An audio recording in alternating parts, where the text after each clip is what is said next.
Welcome to Headlocks, Heels, and Havoc, the wildest mixed tag team in podcasting where the kayfabe drops and the chaos takes over. Let's ring the damn bell.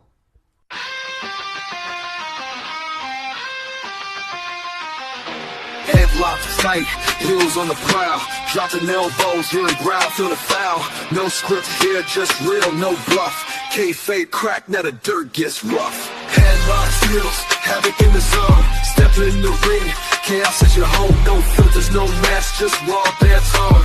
Wrestling unscripted, we on the throne. Title belts, mic checks, crowd going crazy. Drop truth bombs, leaving lines feeling hazy. Beyond the kayfabe, past the charade, where legends are born and stories get made. Headlock, stop it, who's hitting the mat? Welcome to the havoc where the real talk's at. Tune in, step through, leave the fake at the door.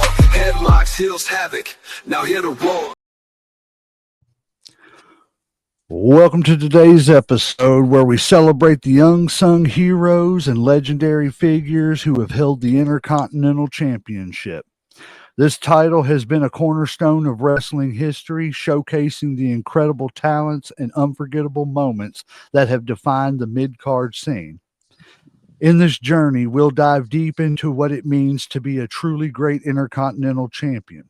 Without calling out any names just yet, we're focusing on the spirit, the grit, and the artistry that these champions brought to the ring, making the Intercontinental title one of the most respected prizes in wrestling. Let's get it started. Ladies and gentlemen, boys and girls, children of all ages, I am 1/3 of the greatest mixed tag team in podcasting, the legend J-Mac. With me, as always, is everybody's favorite uncle, Uncle Slam. What's up? And unfortunately, we do not have the First Lady of Podcast Wrestling, the Viperess, with us. She is at a prior engagement with her kids, but we wish her kids true success today. Have fun and just knock it dead, break a leg, and all that good stuff that they say in showbiz. But today we do have two special guests with us from the Nice Guy Andy podcast. We've got the Wrestling Encyclopedia, Sean John. Hello. I am the Wrestling Encyclopedia, Sean Johns. And J-Mac claims himself an historian. We shall see who knows what. There we go. We also got the Superfly, Johnny Lee.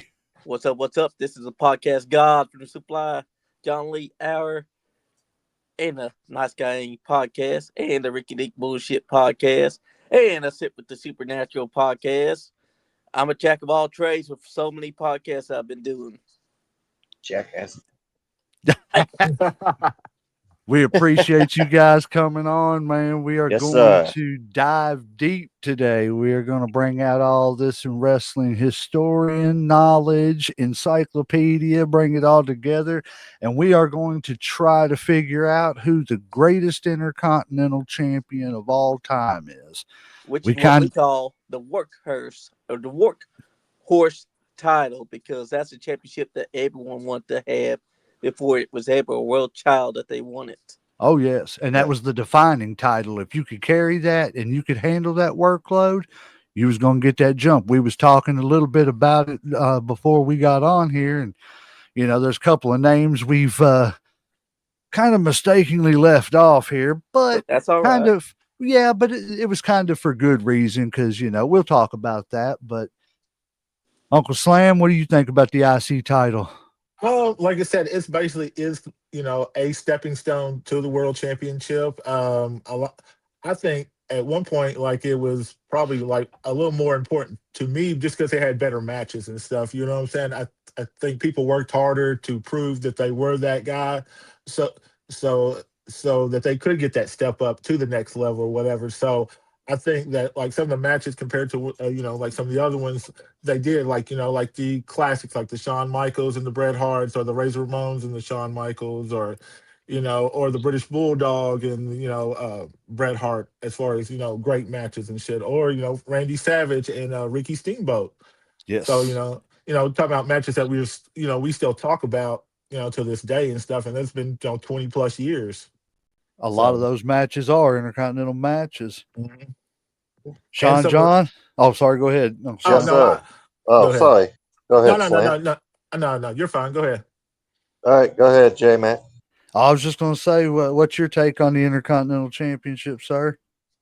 The Intercontinental title is a great title. It shows if you can be trusted with a future world title opportunity. If you can carry the IC title and elevate the title as opposed to letting the title elevate the wrestler, it shows the company will have faith in you for a future world title shot. That's it. That's it. I agree 100%. Superfly? I have to agree with that because that's the title that you wanted back then. That's the title that proved that you were ready for the big time to hold that world championship or heavyweight championship and take it to the next level. If you could hold that IC title, you were already star studded because the pressure was always on with that title. I 100% agree. I think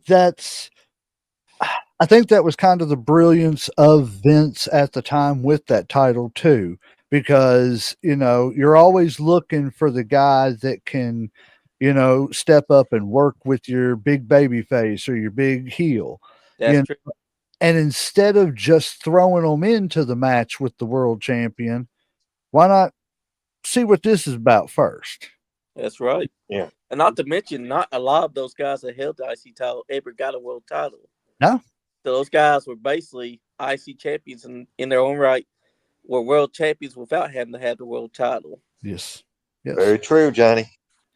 So let me ask y'all this before we get into the first round matchups and everything. Is there anybody that you all can think of that should have been an intercontinental champion but but never got the run that they should have? I'll start with you, Sean John. I'm going to go with this is going to be a little crazy. Sean Waltman, X Pac, one two Yeah, three Kid, six, whatever you want to call him this week. He should have been in right. because when a new wrestler back when he was running during his full time status, when a new wrestler came into the company, they got thrown in the ring with either the Brooklyn Brawler or Sean Waltman, and they could tell the company this guy can go or this guy can't. Mhm. Their opportunity, and if they couldn't go, the kid would say they couldn't go or they couldn't. So I think Sean Waltman deserved an Intercontinental Championship reign.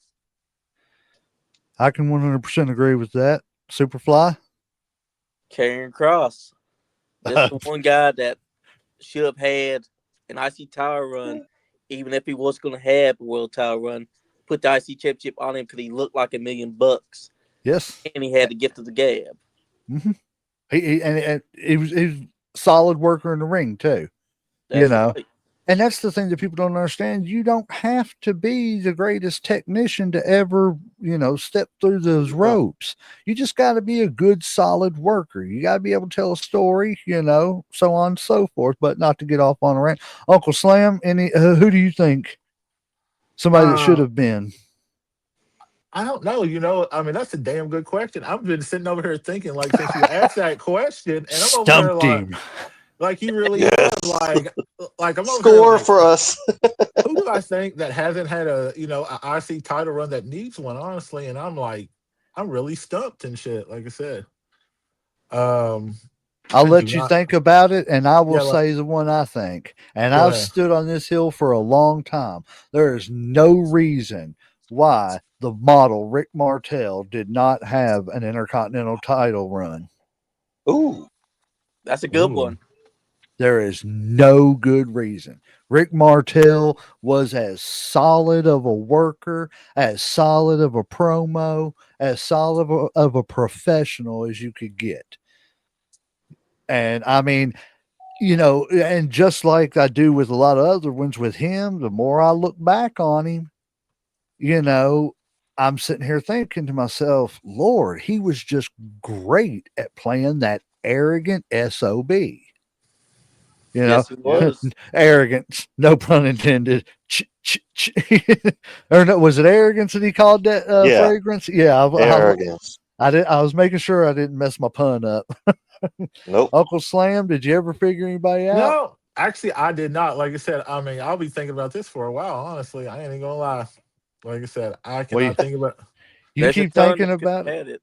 Like I said, Yeah, probably once we get talking about it, then I'll be like, oh yeah, so and so should have. But right now, no. Like you really stumped me right now. well, for the first round, these are the matchups that we have. I'm going to click this up on here so that everybody can see it out Hold there in TV land. on, give me just a But second. Let me grab my bracket. okay, Let me go get my bracket too, because mine's on my other phone. that's all right. Take your time. I'm just going to read the first round off to everybody Yep. while we're waiting. So for the first round, we did this NCAA style. Just single elimination. It's going to end up into a final four as usual, and we just did random matchups. Shout out to the Vipers for putting all this together. And as you can tell, I personally wouldn't have went with the rainbow outline, but hey, yeah, that's why we leave it to her because she knows how to decorate it up better than us. All It right, looks I'm ready. good. That's I'm it. ready. She knows how to decorate it up better than the boys do. So we let her handle that department. She makes us look pretty. That's right. Which ain't hard to do. So true. So true. So for the first round, we have Gunther versus D'Lo Brown.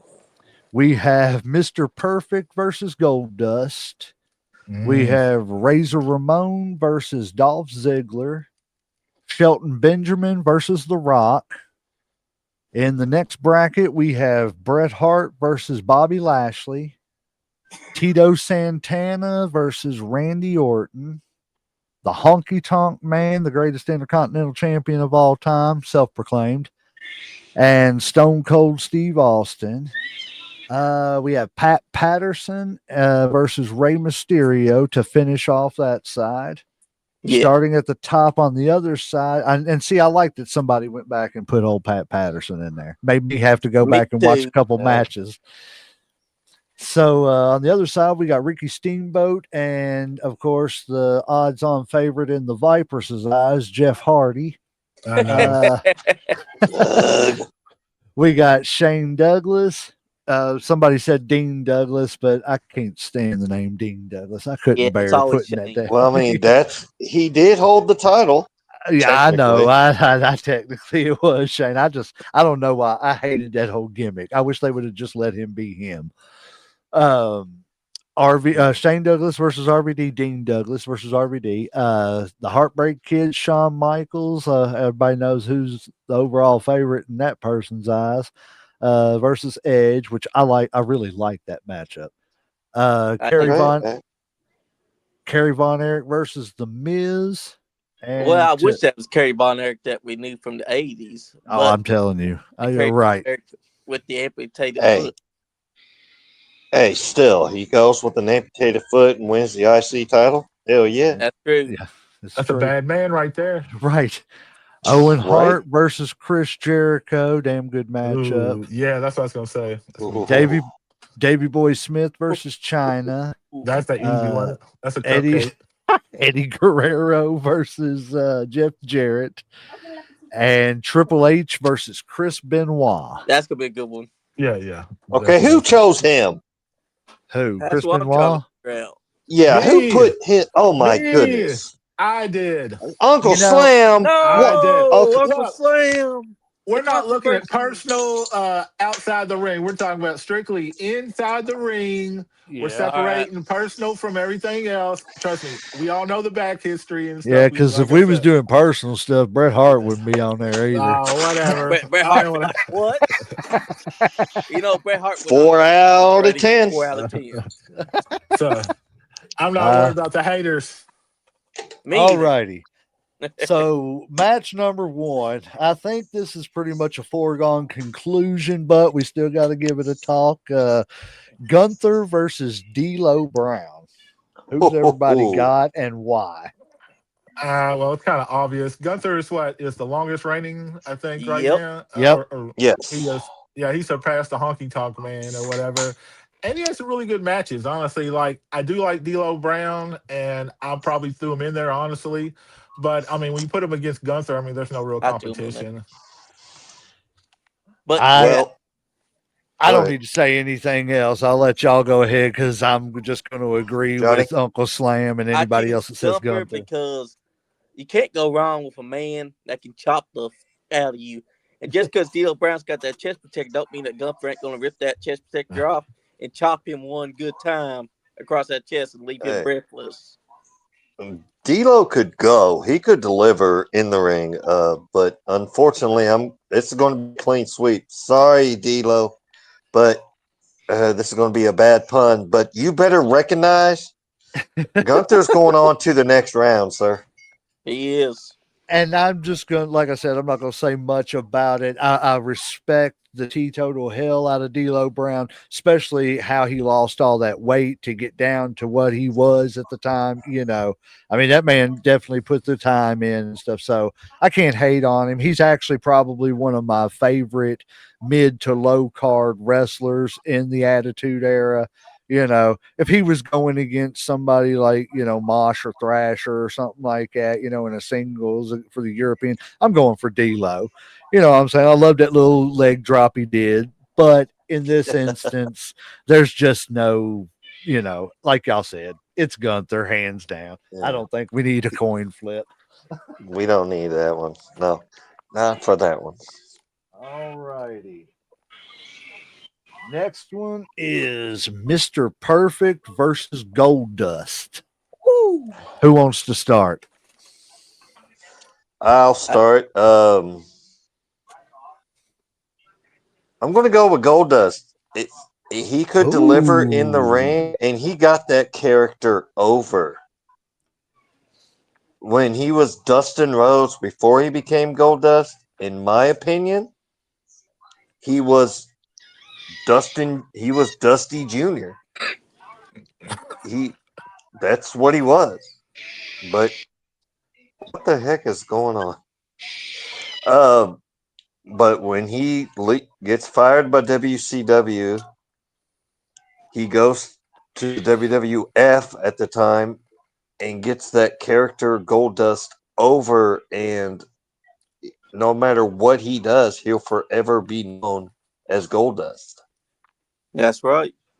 The mind games that he did in the histrionics, as VKM used to say, was above anything.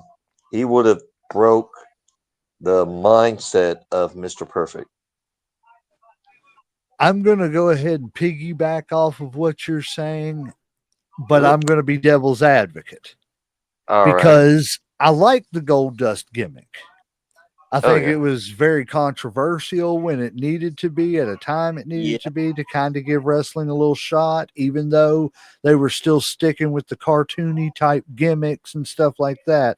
It was still, this is cartoony, but that's kind of, real It's life. the What's back. going on Yeah. here? So it started to kind of shade that line. But I I always liked the Dustin Rhodes character better. But let me preface this by saying I wish that the Dustin Rhodes we have now, that kind of half gold dust type thing that he's got Yeah. going With the on, I face wish paint. Yeah. that could have been the gold dust of WCW back in the early days. Because I think if he could have done that, there would have been no need to go into the gold dust fully, but he still could have done some outlandish stuff with that because he was still, to me, that says, I'm a split personality. I'm half Yeah. Dustin, I'm half Ooh. gold dust. Yeah, but they You were know what kind of I'm saying? conservative back then as far as WCW. You know what I'm You're saying? right. It was like, because WWE was always the more cartoonish, bigger characters, and WCW was kind of more we're like more real deal, more realistic type deal. So I don't know if that would Yeah. have went over with that type of crowd or whatever, because they would have been like, I hate to say at the time, they'd been like, gay, get out of here. Yes. You know what I'm Right. saying? Yeah. So, but But like, but go ahead.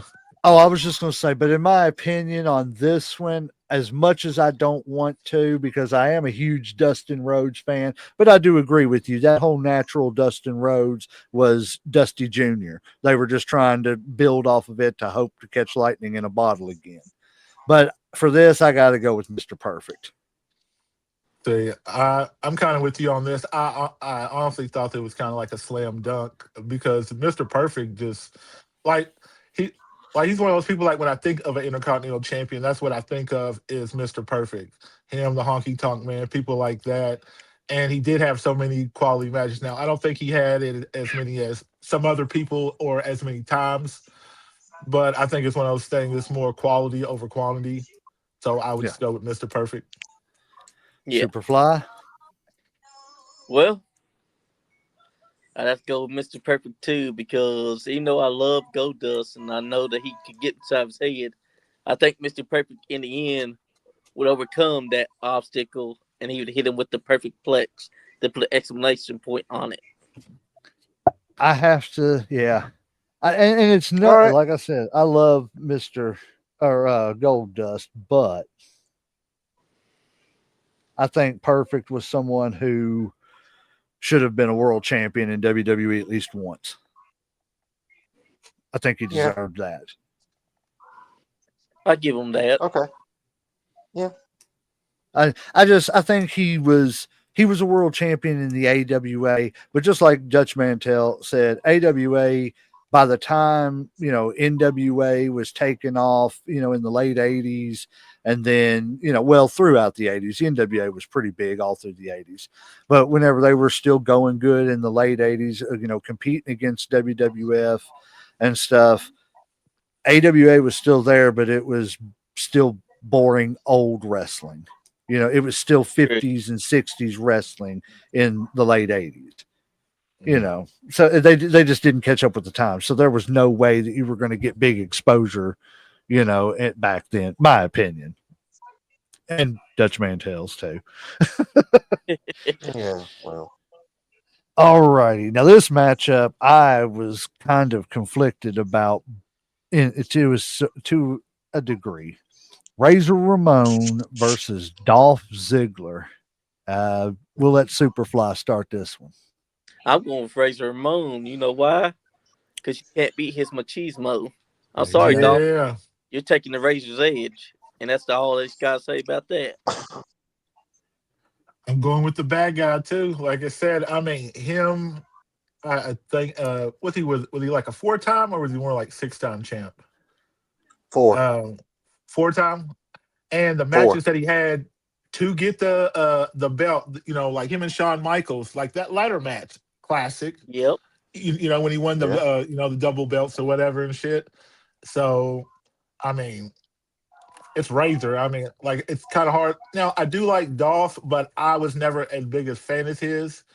So, and I don't know if he had any classic like intercontinental matches like Razor Ramon did. No. So I would go with, like I said, I'm gonna go with the bad guy. Uh, looks like it might be another clean sweep. Razor Scott, whatever you want to, I call him, but Razor man, his finish was one of the most protective finishes. Nobody's ever kicked Yes. out of the Razor's Edge, That's right. and on top Yeah. of it, I mean, if you look back on it, you will never see somebody kick out of the Razor's Edge. Yep. Maybe they may get their foot on the rope, but that's not really kicking out. That's just luck of the. Surviving. Yeah, being Yeah, that's saved. surviving. But and let's not discredit Dolph Ziggler. This dude could sell and make you look like $1 billion. So I mean, we're looking for right now. Razor though, he could put on and he could outdo Dolph Ziggler, but Dolph Ziggler will make Razor work for it. Mhm. It He ain't going to be will. just a squash match. He's going to. I'm of the opinion with this that I believe Dolph and Razor, if we're talking about all these people in their primes, You know, 100%. Dolph and Razor could have put on Shawn and Razor esque matches because Dolph is that good. I think Yes. Dolph was very slept on in the WWE. He didn't get his flowers the way he should have. But it was a time when John Cena was running rampant, and Vince Yep. went back to just sticking with what was working, and it was one True. guy. He went back to the Hogan formula with Cena. Um, but at the end of the day, the winner of this match, all I'm going to say is, hey, yo, Piper. Hey, yo. Clean sweep. That was one of my favorite things. And when he turned around Yeah. and went, Also, hey, his yo, toothpick thing was With next. that toothpick. Piper. Yeah, the toothpick though. But when he said the way he said Piper, he was like, Piper. Yeah. He was always calling Rowdy The Roddy only Piper wrestler out. that ever used machismo. Every other wrestler that talks about being cool, they wasn't as cool as Razor Ramon. Because when he get bigger, done to his hair, he just slick his hair back like he didn't phase Yep. him. Yep. He even got so Smack him. mad he started mocking the hey yo and Mhm. grabbed a piece of paper. Was like, what do I say? Oh yeah, hey yo. He Yeah. said that. I saw that on a. I'm not sure if it was a Nitro or a Thunder, but he did that, and I'd laughed about it for like an hour after that. The He segment was, didn't last very long. He just comes out there to cut a promo, and was like, wait. He grabs a piece of paper from a stagehand and goes, "Oh yeah, hey yo." I'm like, what the hell? I But see, also, nobody else could do that. They oh, could. yeah, he was just, he had that, well, because people knew that when Scott was as sober as he could be, and I don't mean that as a jab or anything because the man Oh had no, no, demons. no. And I No. understand why he had his demons, especially Oh yeah. for what he had to do when he was a young man.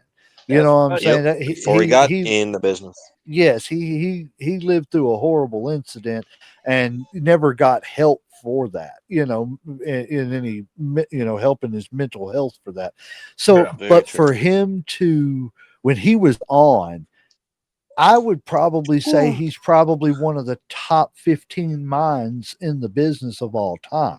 Very For underrated. Very underrated. Yes. Very underrated mind. You It's can, his we can thank, demons overshadowed his mind. yes, we can Yeah. thank Yeah. him for Crow Sting. yes, I was about to say that.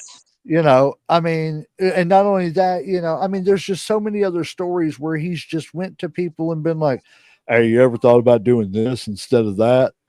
Well, And it was just some stupid little twist to the character, and they stopped doing yeah. one little thing over here and started just doing, and it may not have been too, it may not have been a word, it may have just been the way they jumped up on the rope or something. That's Yep. right. And he was just, I Small would twist. love to have him still here and working in the business. I Right. would too, but Razor actually is the reason Shawn Michaels continued to use. If you recall, when Shawn Michaels was not babyface, when he just turned heel after the split up, Razor was there, and they were just like, you know what? Do the super kick as your finish, because that back suplex, that Oh yeah, that teardrop suplex ain't cutting it. That super yeah. kick though, right. that's your Mm. thing. That's it. So Well, yeah, And he's he why said, Shawn Michaels does sweet chin music as opposed to mhm, the teardrop suplex. that was yep. terrible. But and I know what you're talking about. It may not be the same interview, but I've seen him talking about it. Because he said something to him to the effect of, because I think he was showing him a match, and he was like, "Look at the pop you got when you done the kick," and then he was like, "Look at the pop you done when you done that teardrop." He's like, and that's, he was like, that kicks your move, not that tear. Yeah, I know exactly what he's just. People don't realize how many things he had his finger on, and Oh yeah, Scott Hall deserves all his flowers. He's another one. Should have been a world champion, Damn yep, Skippy. Yep. Agreed. but great. rest easy, sir. You don't have to worry about all the problems of this world anymore. We just miss you down here, brother. That's Damn. right. So our next match, I think, is going to be another slam dunk. This has been the slam dunk bracket. I'd say so. And I mean, this is no disrespect because honestly and truthfully, in this bracket, this man is probably the most gifted athlete out of all of them. Oh yeah. But we got Shelton Benjamin versus The Rock. Oh no. Uncle Slam, we'll let you take that one first. Well, we Yes. got probably the most gifted athlete versus the most gifted speaker when it comes to like Intercontinental champion. The Rock definitely used the Intercontinental champion as a stepping stone to get to the World Championship. You know, that's one of the things we had just talked about earlier or whatever. Um, I do like Shelton. I like Shelton. I like Shelton Benjamin a lot, but unfortunately, he just happened to be in the wrong place, the wrong time, and put against the Rock, the great one. So, pretty much the Rock. It's kind of easy there. All right. I wish somebody would have been smart enough to put a mouthpiece with Shelton Benjamin. Yes. What his mama Shelton wasn't good enough? Oh, speaking of which, Miss Pat was Mama Benjamin. Miss Pat. There's a TV show I saw somewhere, Miss Pat. It's called The Miss Pat Show. I've been seeing it on TikTok and stuff like that. I'm gonna have I to don't check know where it you'd out. find it at, but she was the one behind Mama Benjamin. It I'm wasn't gonna his have to actual check it mother, out. by the way. Right, right. Well, like I knew it wasn't his real mom or whatever and shit, But she but did the talking for him. That's yeah, it. I guess his But mom wasn't good enough. But go ahead. like A mommy Benjamin just with the cut. with them having ties to each other at that time, I would have liked instead of seeing uh Haas and Benjamin with Angle, which was good, it worked. Yeah, I would have rather have seen them with Lesnar and done like a little NCAA type faction. yes. You Yeah. know, But I think we're the pure wrestlers. You know, we're the real the wrestlers reason of I the think they didn't do that is because we were all expecting it. And probably. at that time, VKM wasn't Yeah. about giving us what we expected. It's Yeah, what he wanted, and right or wrong, that's how it went. What he wanted, and we can all go kick rocks. that's it. Pretty much.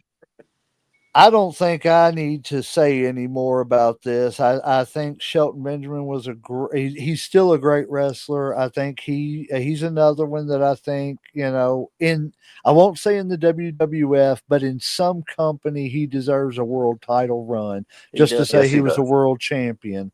Yes. But at the end of the day, you just drew a bad seed and you're going up against the Rock And and the Rock's gonna hit him with that people's elbow after he hits the rock bottom.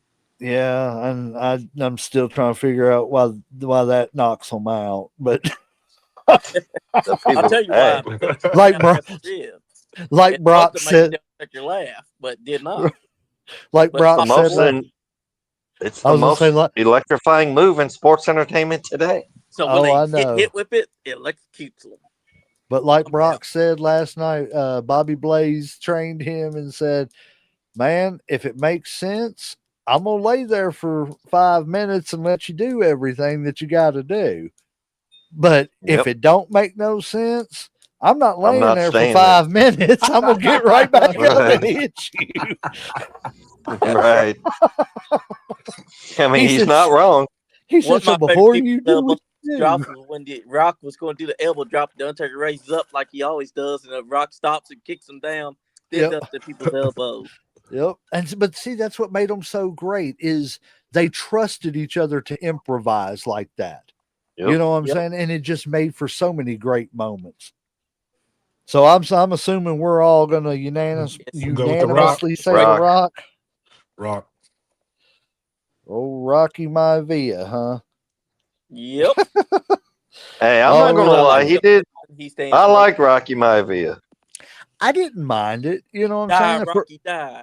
for Die, what it die. was still cartoony wrestling. For what it was, it worked. And he was a blue chipper. I I mean, hated all it. I had to do if I need to scrub my flora, I just grab him by his ankle and hold him upside down, and He did have I, a mop for a head though. I was did have always that wondering what was up with pineapple head. that hairdo and everything. I was I like, hated the man, whole gimmick, the haircut. It He all also had sucked. the Azteca like a tassel wardrobe they wear right? called the blue Yeah, like chipper. It's the like only person that's ever pulled off tassels was the Ultimate Warrior. I'm sorry. Also why Aquaman does every had Samoan have to be boots. crazy, wild, and want to be eating a chicken all the time or something like what I'm saying? It's Yeah. like they keep trying to fit that. Yeah, it wasn't working at that time. You kept trying. You were at that time. It was fitting a square peg in a round hole, The and it best just thing they could have Exactly. done when they pulled the trigger on turning him heel at yeah. the right. Well, some of the best stuff is whenever Ron Simmons was sitting there talking, and he was just sitting there on the side going, you know. Rolling his eyes Just like, yeah, rolling okay, his eyes like, sure. okay, yeah. And then he turned, oh yeah, yeah, yeah. When he started speaking in third person, that's when you knew he was starting to come into his own. Oh yeah, Oh, that did it. And when he took over as leader of the nation in '98, yep. that I just, elevated everybody because we got from Kama Mustafa, we get the Godfather. yep. Yep. D'Lo Mhm. Brown got that head shake over because he did that because he had watched the movie Friday where Chris Tucker goes to somebody, you got knocked the bleep out. Yep. And then I D'Lo just, gets over. Mark Henry starts that sexual chocolate thing, which yep. was hilarious. I'm not gonna Yeah, Yes, lie. it it was was. him and May Sexual Lynch Him and and May chocolate. Young in the hand. yeah, May Yep. Young. I Hey, just wish, honestly and truthfully, though, I wish they would have kept the nation together and not made The Rock join the corporation and let him win the world title through that. And, because I think that would yeah. have even elevated all those people even more. Because I Oh, feel like at that 100%. time it would have made like D'Lo and Kama more instead of European championship and Yep. hardcore championship level, it would have pushed them on up to intercontinental status. But you gotta also admit 100%. Triple H versus Rock for the Continental Championship, that feud alone elevate both men to the Oh Oh, world yeah, yeah. title Oh status. yeah. That was the second tier feud of 1998 because yep. obviously the first feud was Austin McMahon. Oh Yep. definitely, probably, arguably top three greatest feud of all time. Yeah. 100%. Well, on the next one, we already know what Uncle Yeah, Sam's that's what I was gonna say. decision You don't was. even need to ask me anything about this because I think everybody knows which way this is gonna go. So you might as well talk to somebody else right now. Well, we got uh Brett, the put an Well, S in front of his middle name, I didn't Hart. want to think about him. That's right. Bret Hitman Hart versus Bobby Lashley. We got a technician versus a powerhouse. I'm so torn on Bobby Lashley because I feel like he could have been so much better than what he was if he would have like worked on trying to do a promo, and Yeah. I think that and that alone held him back from being that Brock Lesnar status. he needed like a Paul Heyman with him or somebody He like did. that to Did kind it. of like that. Yeah. It's kind of like you said, like if he would have had that, like he would have elevated him. Kind of like where he helped Roman Reigns, when he helped Brock Lesnar. People that really Yep. couldn't talk that great and shit. I don't know. It's something about Heyman and big guys that or that he's really good with or whatever. Like he knows how to bring out the Yeah. best in them. Well, I mean, if I you will notice that, say, I was going to say, if you notice, they always put him with somebody that doesn't really do good promos, but by the yeah, time they're done, he can at least cut a promo. Hmm. And Yeah. I feel like that the whole point of it is to put him with him so that they can just chat, and he Yeah. can teach him the art of it. You don't have to stand in front of a camera and scream and yell. And I just think exactly. it's go ahead, Superfly. Sorry, I didn't mean to cut you off. If you notice, Bobby Lashley got to hold the W title, but here's the thing: he got to hold it, but that's only second to Big E and Kofi Kingston. Yep. Because those guys, they had it. Bob Lashley, He didn't have to get the gab. He could not talk the talk. He was good inside the ring, yes, but he lacked a whole lot that could have made him the complete package. Oh yeah. He needed someone to be that mouthpiece that could elevate him further. He did not I'm have that. still I'm still trying to remember when Lashley held the IC title. Uh, Did he It's not? been a long time. no, he did. I know he did, but I It forget. has been a while. I want to say Yeah, it was like right whenever he first came in, wasn't it? Yeah, right when he first came back. No, when he first came in, he won the IC title, the US title off yep. JBL. It I'm, had to I'm been just. when he first It was returned. when he came back. Mm, Okay, I let's remember see. now. But yeah, my vote is, even though I don't like his whining and complaining all the time, blaming Bill Goldberg for every single thing. Bill Goldberg. Bill Goldberg. Even now, I'm he still sorry, he crippled apologized the to man. Goldberg and then hates God. And, but I saw somewhere Bret Hart was recording. Was like, I don't really blame Bill Goldberg, for what happened. But yet every interview he does is it's Bill Goldberg. We could classic. say, Brett, how's the weather today? It's fine if it wasn't for that damn Bill Bill Goldberg. Goldberg. That damn Bill So, See, Goldberg. but unfortunately, my vote will be for Bret Hart. I, I've said this for a few shows now and everything. Like, I don't, with everything that we know now with CTE and stuff and all the brain injuries that Bret Hart had, I oh my wonder God, with this sometimes shit. that, well, no, I just wonder sometimes, honestly and truthfully, if he hasn't like, had enough Uh, brain damage to where it's just like turned on this anger thing in him. You know what I'm saying? To where he's just True. angry at everything and can't It's a let it go. possibility. And I don't, and I hope not. You know what I'm saying? I hope it's just him being whiny because I wouldn't wish brain injury on And anybody that does something like that to you. As bad as that sounds, I'm Yep. glad he's whiny and not but brain dead. here's the But thing for this list that we got this bracket. This ain't the whiny Bret Hart that Bobby that's Lashley's it. playing. He's That's facing it. Bret Hart that was a powerhouse, a top dog, best technician from the late '80s all the way to thank you. 1997. I Thank you. Thank Mm. you. Oh, Put some 100%. respect on I that. won't Put say some the respect best on that man's name. technician, but I will 100. say he was one of the best technicians. That's right. Because I mean, you still Yes. had like William Regal, Davy Yep. Boy Smith, and as big as Davy Boy Smith is, I watched that match the other day with him and William Regal for the TV title at Halloween Havoc, and I'm telling you what, for that man to be as 93. big Yep. as he was, Don't he forget. could chain wrestle you like no other. Yeah. And also, William Regal would fuck Yeah. you up for real if he felt like you were disrespectful, like Oh he yeah, did. Oh yeah, he's going to touch Yep. his guys. I think everybody knows Regal that. wasn't. Regal didn't look, like he whooped nobody really on TV. He looked like he could mat wrestle you, but man, you get behind them curtains, man. When William Regal lay you out, dude, he wasn't playing Goldberg with found you. out Oh, real, yeah. real fast Yeah, how good William Regal is if he were to fight you for real. yes, sis.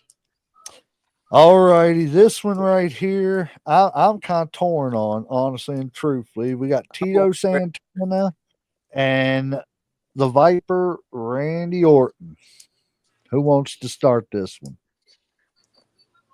who is against Randy Orton? Tito Uh, Santana. Tito Santana. Whoo! Arriba. I'll I'm, start. Screw it. yeah, Randy Orton's I mean, he is a third generation wrestler, but he's overstepped and come into his own where people forget about his dad, Cowboy Bob Orton, a Right. great wrestler in his own right. His grandfather, Bob Orton Sr., go great break. wrestler in their own right.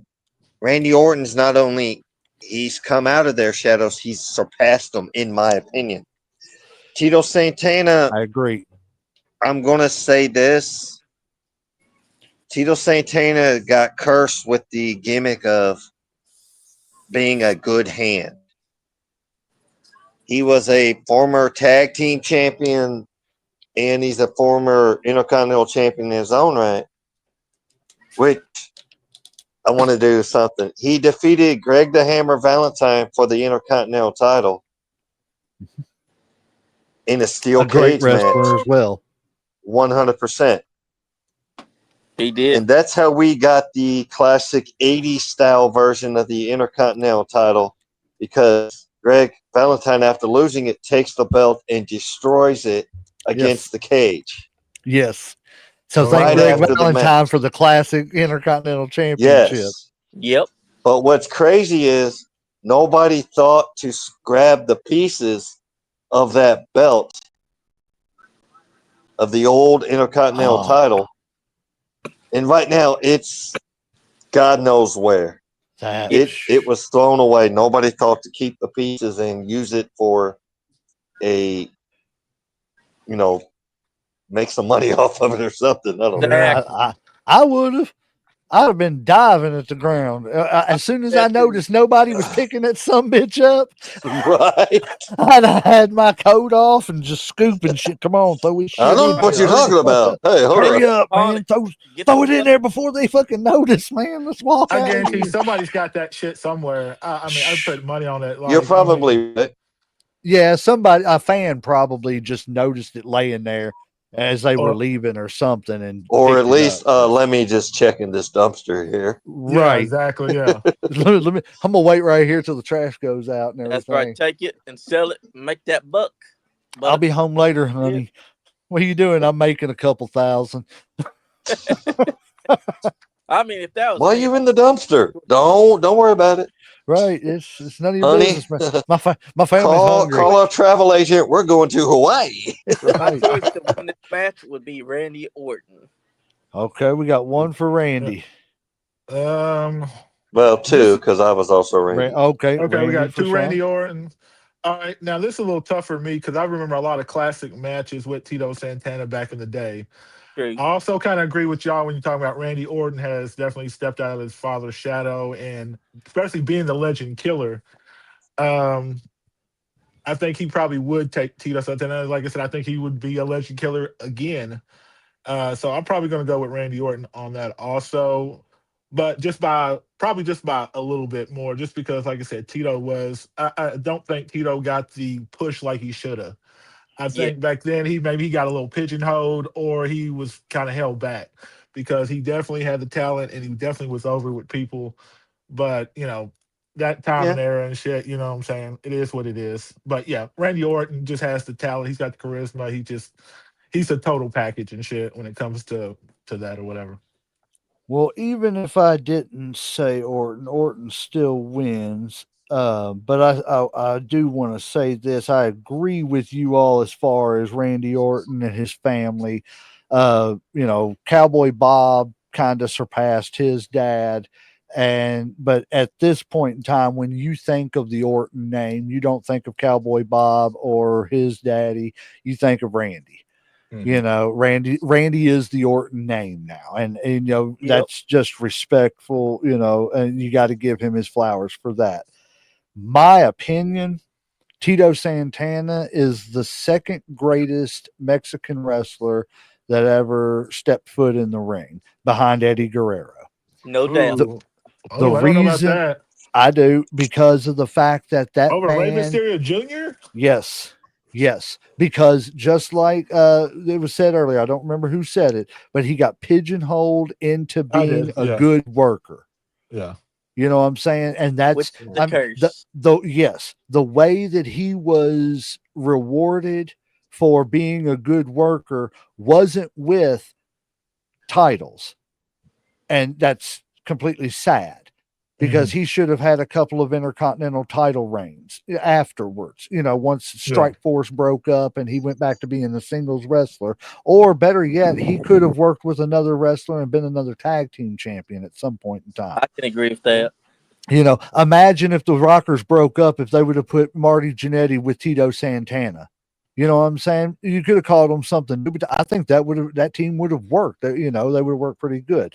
Tito Santana is a former Kansas City Chief. You know what I'm saying? So he's got the toughness. But the way he was rewarded, and I noticed this the other day when I was looking into this, Uh, his reward was You had to Instead of giving you a title to give you your flowers, them on you TV. get to be with Hulk Hogan and the Ultimate Warrior in the Sole Survivor match at this Survivor Hey, Series. mom. Yeah. Okay. Want to look and check You know, I mean, he wasn't. That was the kind of lame rewards he got. You get to stand there with Hulk Hogan and the Ultimate Warrior, and we'll give you a little bit more money you hear me, tonight. mom? I thought you said shit he was gonna be on the Rock and Wrestler or some shit. Uh, that He actually that like was.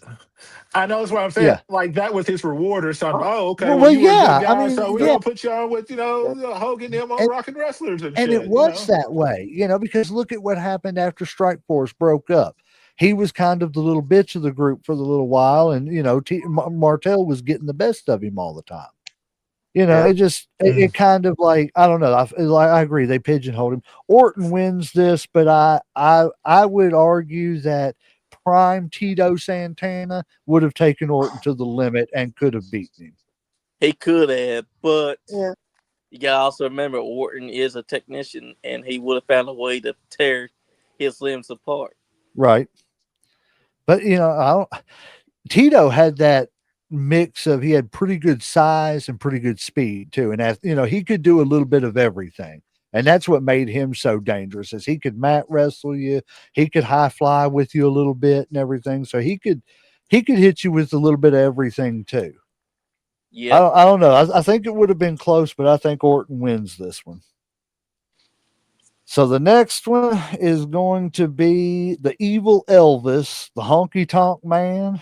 The evil And Elvis. yeah, the The evil Elvis impersonator. greatest Intercontinental Heavyweight Champion of all time. That's right. I You got hear my him long tell it. sideburns. You got my hair slicked back. Come on. To your town in a pink Pink Cadillac. Cadillac. I'm just a honky tonk Y'all man. know who he's up against. Oh, I know. Stone When you Cold hear the Stone. glass, it's your ass. Yep. That's right. I don't think this needs much discussion. I give the honky tonk man his props. He was a product of being a Hogan friend in the Yep. WWE in the mid 80s. I remember Yep. when he first came in and he was wearing suspenders and he was a good guy as the honky Yeah. tonk man. And then they put him with Jimmy Hart and Jimmy switched him Hart, real quick. the And Colonel. yep, and ended up making the evil Elvis character work. And Greg Yep. Valentine hated his time being paired up with Honky Tonk Man. yes. I think Yeah. if Valentine would have really embraced that a little bit more, Rhythm and Blues could have been a halfway decent tag team. Yep. Yep. But what's Uh, everybody's take on this? I'm going Stone Johnny. Cold. I'm going with Stone Cold Steve Austin because there ain't no damn way that you're going to put Honky Tonk Man over one of the biggest stars that there is. I mean, the Stunner versus the Shake, Rattle, and Roll. Come on now. See, The Stunner I'm was actually take it out. I'm actually going to go the opposite on this because, like I said, I think of Stone Cold more as a heavyweight champion, like than I do a like Intercontinental champion. I think of all his great runs with the heavyweight title, not so much the Intercontinental, and this is more of an Intercontinental. And the Honky Tonk Man held this belt for what almost 2 years and shit. Yep, 400 Yep. and something. 14 months. Um, so to me, it's almost the opposite. Like I look at it almost flipped. Like I'm like he is the quintessential Intercontinental champion, as in Austin to me is just he just used it as a stepping stone. Okay, I got the belt, cool. All right, now I'm gonna move on to You're my right. heavyweight thing and stuff. So to me, I'm gonna go with the honky tonk on this, just because I think he is more of what we're talking about And the is the way he IC does it champ. is that Mr. Man screwed Stone Cold Steve Austin out of it. Because we're talking about Stone Cold Steve Austin that was still feuding with Mr. Man at that time. So that's how Honky Tonk Man takes the win. Who you got, Legend? So you got Honky Tonk Man. Mm-hmm. And Superfly, you got who? Stone Cold Steve Austin. Who you got? And Stone Sean Cold. John, you got Stone Cold? I got Stone Cold. Man, now that I've heard your argument, Uncle Slam, I see what you're saying. It's kind of like what we were talking about before the show because we left, you know, what's his face, Randy Savage off Yep. this list. Yeah, and You that's know, crazy right there. But just like you, but to your argument, he won it once, and when he lost it, he was immediately up there on that main event status with Hogan. You Uh, know what I'm saying? So it was like he used it as that stepping stone, and it wasn't like, this is where I'm going to be. So I'm not going to be a world champion, but I'm going to be the greatest of this of all time. but the You know, matches that he had with like Ricky the Dragon Steamboat and right, shit is what goes down as some of the best matches for the IC title and shit. Like right. when you think back to it, because you man, they had some of the best matches going back and forth between them for the belt. I'm going to go Stone Cold, but I completely see your argument in that. I do too. Okay, all right. Okay. I I do You love Stone almost Cold. convinced me to flip right there. You Ah, almost got me. okay, okay. Yeah. So we got Pat Patterson versus Rey Mysterio. You talking about old school versus new school with that one? I mean, after Mm. all, you got the man that was considered the inaugural Yep. IC champion who won it in an event that we will never get to witness. And that's In Rio sad. de Janeiro, Brazil, in that 32-man double elimination tournament Yep. That's Damn. right. That's a man. You think to about that unify the nowadays. North American title and the South American title. Yep. That's right. For the IC championship. Damn, man, you kind of making a case over here for old Pat over here and shit. I didn't really think Right. about all that. I But I mean, was gonna go Ray easily. I'm just gonna go ahead and say it. After going back and watching a couple of matches of Pat Patterson could wrestle. He could. Good. And for this match and who he's going against, no offense to Rey Mysterio, I think he's a great wrestler. I Ray is one of those guys that I have a hard time with the suspension of disbelief because of his size, especially when you put him up against somebody like the Big Show. That's like me fighting my Well, yeah. grandson. But You know what I'm saying? Yeah. It doesn't make sense, Yeah, I you get you know. on that. So his size. I'm going with Pat. But here's the thing about Rey Mysterio before you make that choice. His size maybe one that you find disbelief in. But here's the thing: David versus Goliath is a story that's old as time, I agree and him taking 100%. on the Giants was something that had fans drawn to Rey Mysterio Jr. before he ever became Rey Mysterio. Oh, I agree. I love Rey Mysterio, but The and choice is and still Pat's. his I still am going to give Pat his flowers. That's a hell of a tournament to win I can to respect that. become an inaugural champion. Yeah. Too bad we'll never get to witness the footage I of know, this match ever happening. I know it. Could you imagine though? That That God bless. Like we think a 14-man King of the Ring is friggin' big nowadays. But good Lord, yeah, I got to go yeah. with Pat. See, I'm kind of I'm torn going with here. Pat as well. Okay, we got two Pats. I'm a little torn because, like I said, which match would you rather watch? A Rey Mysterio match or a Pat Patterson match? Honestly, I'd rather watch Rey Mysterio. Like, no offense to Pat, like I do give I got a lot of respect for him because Sean John, he definitely made his argument as far as the tournament and all that. But it's like entertainment wise, I definitely would rather watch Ray than I would Pat and shit, just because I think it's more entertaining. Like I would get more joy from it, I guess. But at the same time, like you said, man, tournament's kind of tough. I'm still gonna stick with Ray on here. Like I said, Okay. all right, I'm going to have to go with Rey Mysterio Jr. I mean, you put him up against You got our first like tied, that, ladies and gentlemen. Yes, he'll find a yes. yes, way to overcome it. All righty. We're gonna figure out who it is.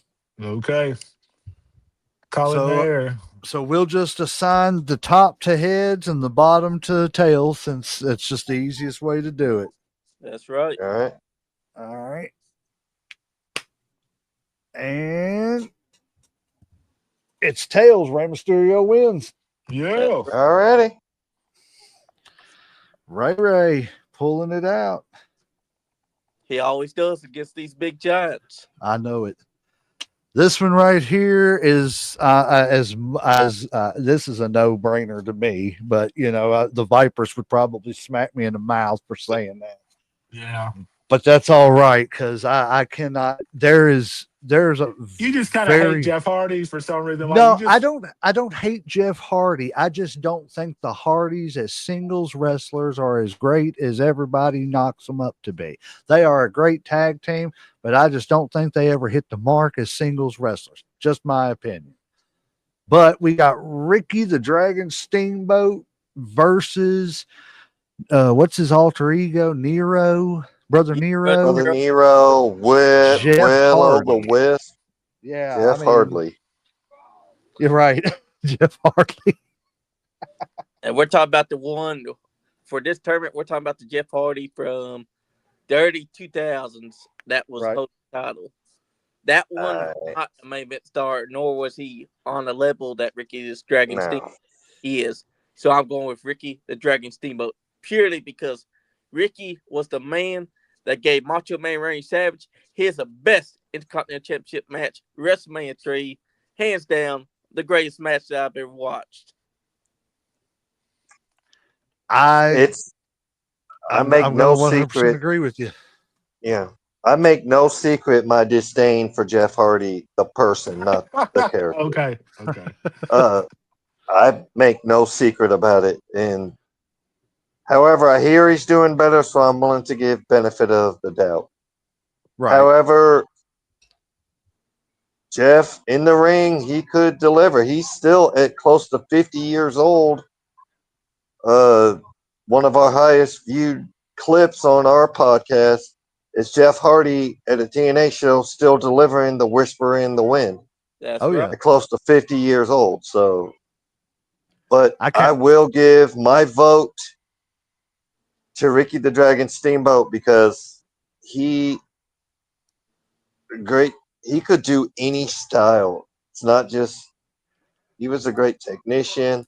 I've seen him do hardcore style matches. They're few and far between, That's right. but he could still do them. So I'm going to go with Ricky the Dragon Steamboat on this one. I'm Um, gonna go with Ricky, but I'm going to play devil's advocate on Please the do. Jeff Hardy being almost 50 and still doing what he's doing. Great accomplishment. He's better athlete than 100%. I can because I'm almost 50 and I can barely lift my friggin' right arm. But at the end of the day, let's not forget a 60-year-old Ricky Steamboat coming back at WrestleMania and wrestling uh, Chris Jericho That's true. Yeah. and doing the things that he was doing in that match. I And personally think that Ricky Steamboat is a top 10 in ring performer of all time. So there's no way I can pick Jeff Hardy over Ricky Steamboat. I'm sorry, Vipers. Don't claw my sorry, eyes out next Vipers. time you see me, but it's Steamboat all the way for me. Uncle Slam. y'all pretty much made the argument for me. I mean, I totally agree with Superfly, with Sean, and with what you said. I think Ricky's kind of the one who him and Macho's feud kind of elevated the like Intercontinental belt and stuff, and brought Yes. it to the prominence in brought it up to where we actually pay attention to it. I know it's a secondary championship, but they had some of the best matches, and they really did make you think about them and shit. So I think it's kind of easy, Ricky by landslide on this one. That's All right. righty. Next, we got Shane, don't call me Dean Douglas, and Ooh, and RVD. that's a Uh, tough one right there. I'm not even going to lie to you, man. It is because I don't think Shane Douglas gets his flowers for how good he he does not. was. yeah, Shane This I Douglas. match go ahead. is pick your poison. It's pills or weed. That's. I'm sorry. Exactly. Because And congratulations to RVD. He's got twins Views on the way. expressed in this. Hey, those are my opinions. But however, RVD, Shane Douglas could cut a promo, but in the ring, Shane Douglas could not go. I'm sorry, he just was not good in ring, but put him on the mic and he could deliver. That's So right. I'm going to go with RVD because he could talk and he could deliver in the ring.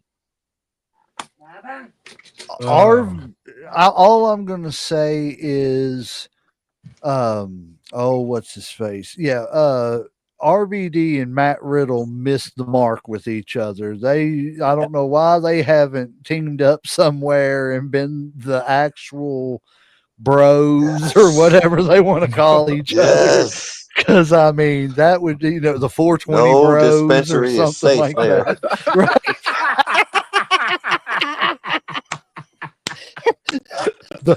I can see the headlines right now. The 420 bros, they dispense your pain. Ooh, I like it. I do too. We trademark that now. Right, right. As of right now, that is expressly what is it? Ricky Bobby says that's sole property of Nice Guy Andy and Headlocks Heels and Havoc Wrestling Unscripted podcast. Yes. You Not know to be what? used or televised. My vote's gonna have to Without go express RVD written as well consent. because I like Shane Douglas and I think that he's a hell of a wrestler. RVD edges him out by a smidgen more because he can talk, he can wrestle. That 5-star frog splash always looked good when he hit it. Also, you can't go wrong for Van Daminator. Well, the Terminator. Yes.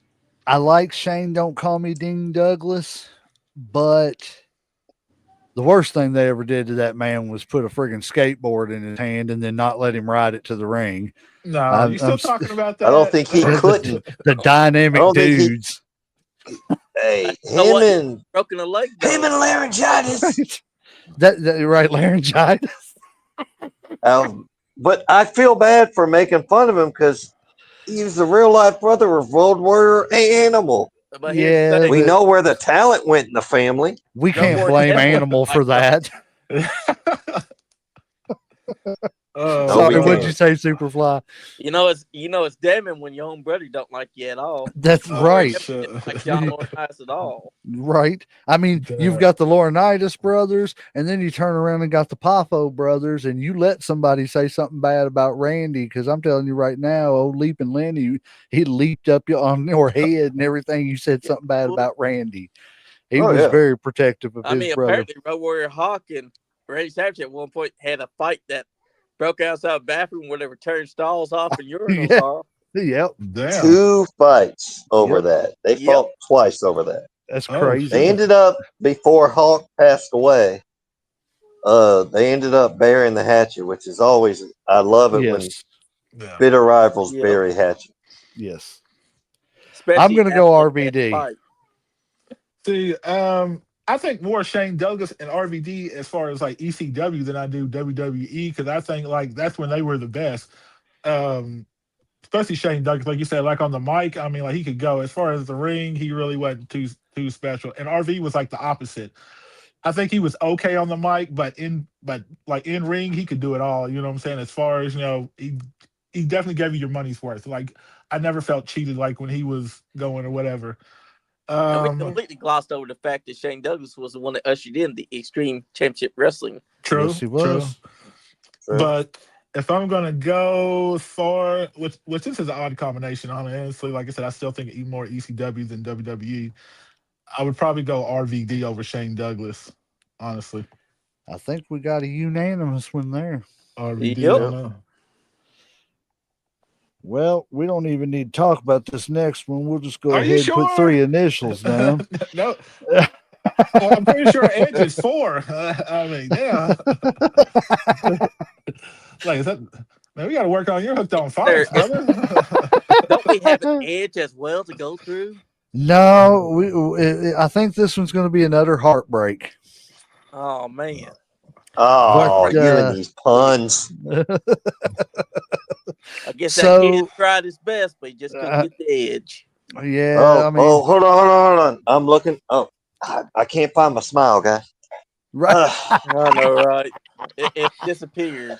You know, though, if Edge keeps it up, man, he better escape through the barber shop window just like Marty did, because That's right. he's going to be in Marty trouble. made the right choice to slam himself through that window. That's right, man. Just go ahead and end it yourself, because it's it's inevitable. He We saw the got heartbreaker and he was like, "I gotta get out of here." that's Oh God. Let's see. We got Shawn Michaels versus Edge, and I just don't even need to make an argument. We all know who I'm going with. I think Shawn, when it was when all that turmoil was going on with whether Hogan was going to be there, Hogan wasn't going to be there, with the whole WrestleMania thing with Yokozuna and everything, it was Shawn and Brett with that Intercontinental Championship. Throw in Davy Boy for a little bit, but it was those three that were putting the asses in the seats at that point. Yes. And I mean, Shawn had a few runs with it, but just like, it was just a stepping stone to get him to that next boyhood dream thing. Mm-hmm. Yeah. But at the end of the day, I like Edge. Edge is a great wrestler. He brought himself up to being something that I never thought he was going to be, honestly and truthfully. I thought once, the tag team thing with him and Christian, I thought he was going to get pigeonholed into that or an Yeah. Intercontinental run. Mm-hmm. But when he came out with the Money in the Bank, blasted, won his first world title, boom, it was over with. I was like, okay, I see a little bit something different, but than what I did see. But I don't think anybody would ever put Edge even at the Intercontinental level over Shawn Michaels as far as in-ring performance and what he brought to the business at the time. Shawn and Brett were literally saving the WWE. Yes, they were. Yes. And because they were carrying it. That was the main event everywhere. And it was the mid card that was main eventing everywhere. So I gotta go with Shawn just off that. Not any personal bias, but maybe a little. But yeah, I was gonna say, what? Don't even lie. You over there fanboying him over there and shit. But that's who you I got? did see the fanboy though. I don't know what you're talking. Yeah, he's I don't know over what there you're talking glazing, about. as the kids say nowadays. I don't know what you're talking about. I Talk amongst yourselves. I would like to make a case for Edge, but as much as it pains me, the legend is right about this when it comes to this instance. HBK, just as far as the Intercontinental belt, like I said, the matches with him and Razor alone are are classics and shit. Him and Brett's. You know what I'm saying? I mean, like Intercontinental battles and shit are classic. So it's just really hard, as much as it pains me to even say these three letters HBK. It's fucking shit. Learn him and love him. Uh, Heartbreak Kid. yeah, HBK, I guess. Fuck shit. Soups. I choose Heartbreak Kid as well. I'm gonna be a little bit of devil's advocate. Edge, he didn't do much as Intercontinental Champion. He did have those couple. He had that mini feud with Christian in '01, but that got overruled for it. Just the even though they were great tag team wrestlers, they were best friends. The chemistry wasn't there between Edge and Christian, and the other time with Intercontinental Champion Edge, he wasn't all that good. His last reign as Intercontinental Champion, he had to relinquish it due to an injury. Yep. Shawn Michaels, like you, I will give you your props, J Mac, where he was given his,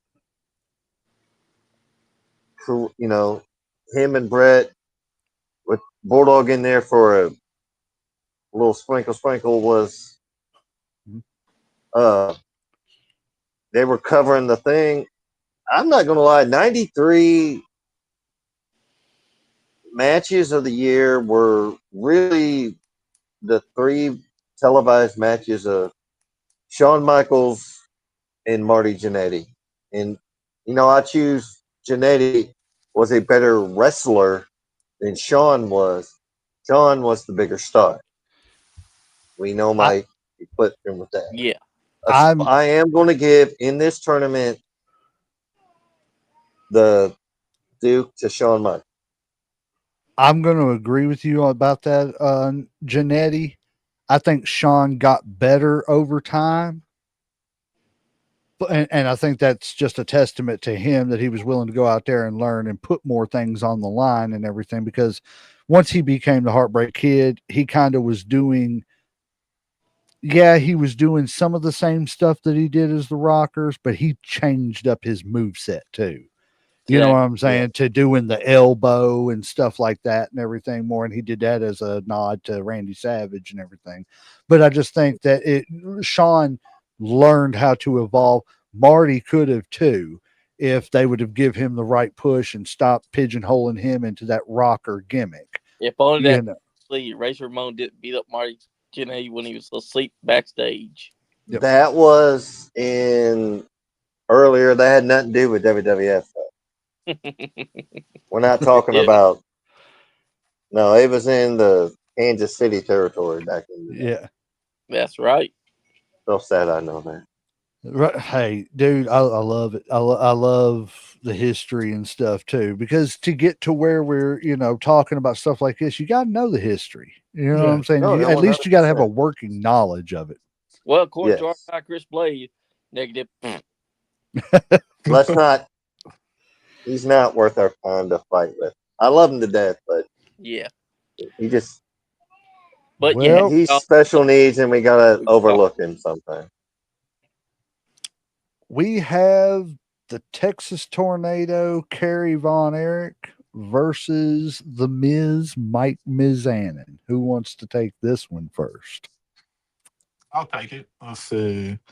Um, I don't even like the Miz, but I got to give him his flowers. Which I think a couple of his IC titles really shouldn't count because they were like what, like a day or two. They were really short Yeah, runs.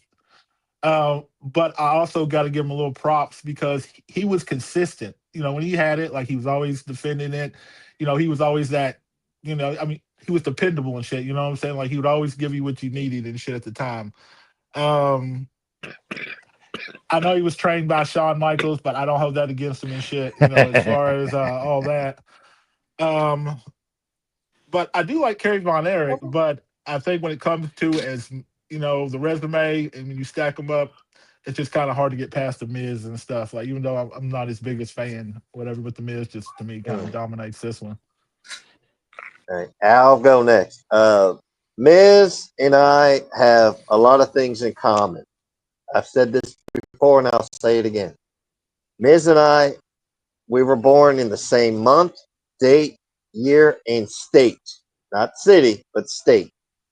October Ohio. 8th, 1980, in the state of Ohio. He was born in Cleveland. I was born in Hamilton, Ohio. Oh, okay. So we're Buckeyes. We're Libras. Hell yeah, boo. I used to live in Go. Ludlow. Hey. All You right. know where Ludlow And is. Yeah. yeah, Ludlow Elementary, Panthers. I will say, that's right. I will say this about Kerry Von Erich, the Texas Tornado. He looked great in an 8x10. I hate to say it. He was not a good wrestler, but he looked great in an 8x10. And because of his dad pushing him to the top in Texas, that's it. They Pittsburgh couldn't David keep. was the better one.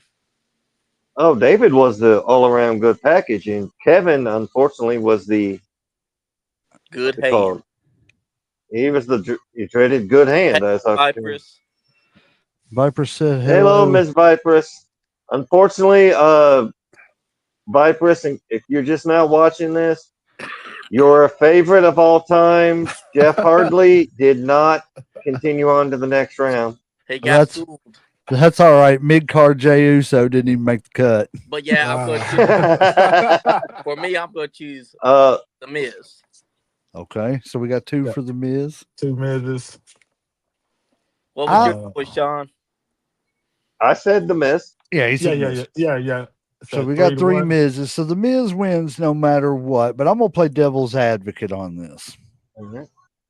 I know that I know you said that Kerry wasn't a very good wrestler. I won't say that he wasn't a very good wrestler. I will say that he was not the best of the three brothers. He was good, but he wasn't the world title status like Kevin and David were. Yeah. They Right. were, but in also saying that, um, I think we were talking about some last night on the Friday Night Live on TikTok. I just watched that Heroes of World Class, Yeah. and I mean, I knew a lot of the history of World Class, but being where I was in central and northern Kentucky, we didn't get World Class. We True. got NWA, we got WWF, Yep. and that's what I grew up watching. So I learned, the history of it through the magazines, things like that. But watching this, I don't know that there has ever, and I mean, I'm including the Hearts in this, I'm including every wrestling family. I don't know that there has ever been a wrestling family that was as popular and over as the Von Erichs.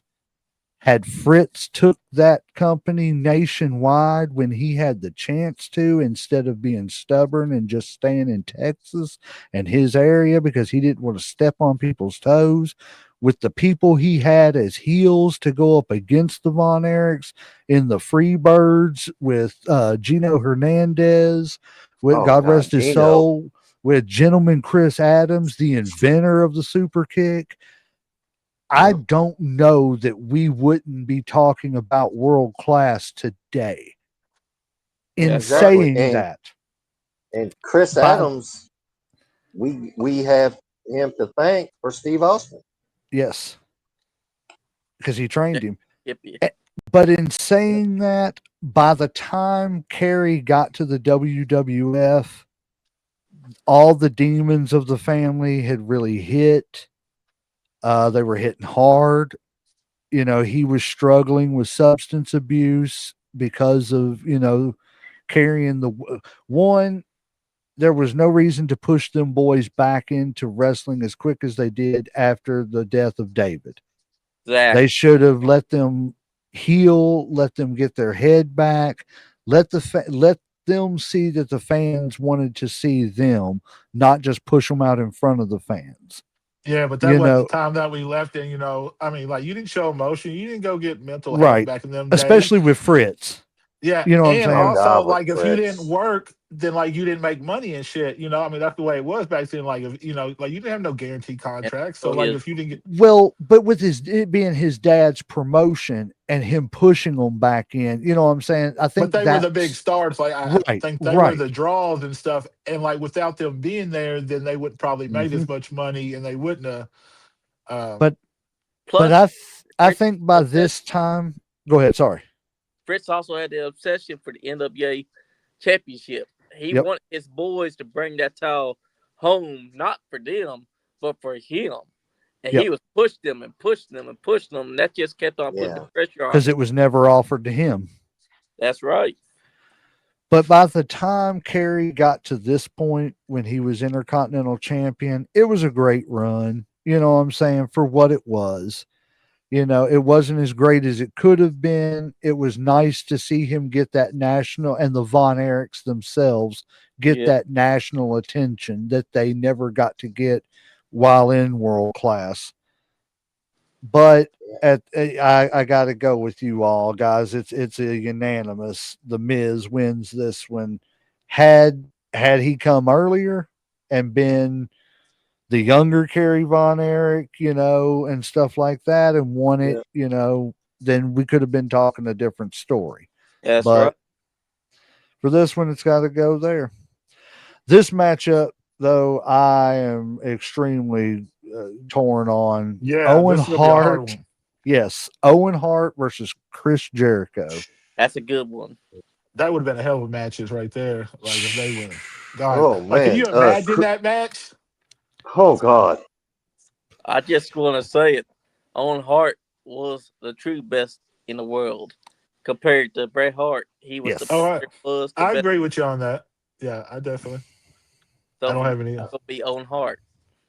I'm going to go with Owen Hart myself too, just because you know Owen Hart to me, like you said, I agree. He was the best out of all of them. Overall, he had more Oh, athleticism. He yeah. could do everything Brett could do and more. Yeah. And I mean Even when he made Jericho. mistakes like saying "kick your leg out from your leg," it somehow always felt natural.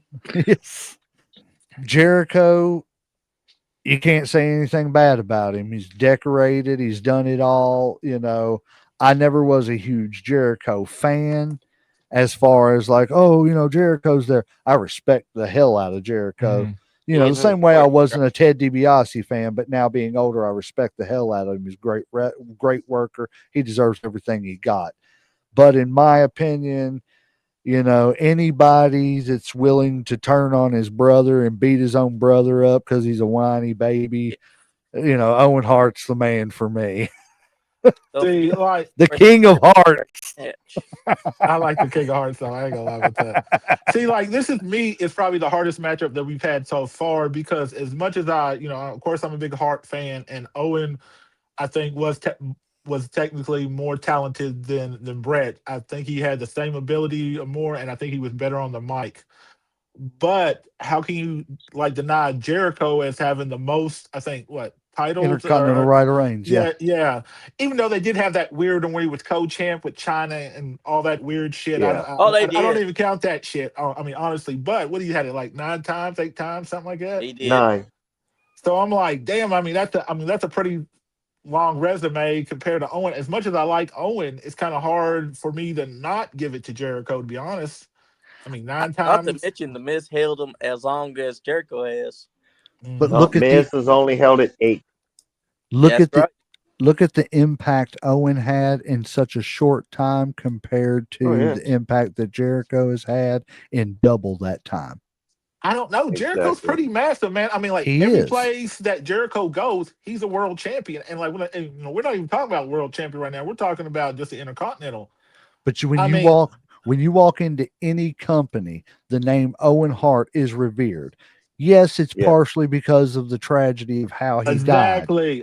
but you cannot deny that if that tragedy hadn't happened, we were watching a future multi-time world heavyweight champion, We That's are, probably more times than his brother. we are, but I can't 100%. go by what ifs and maybes and all this. And if grandma had balls, she'd be grandpa. But I mean, that's not the case and shit. That's a good one. I like I that. see that visual. Bullfrog I can got wing and only wouldn't bump his ass when he hopped.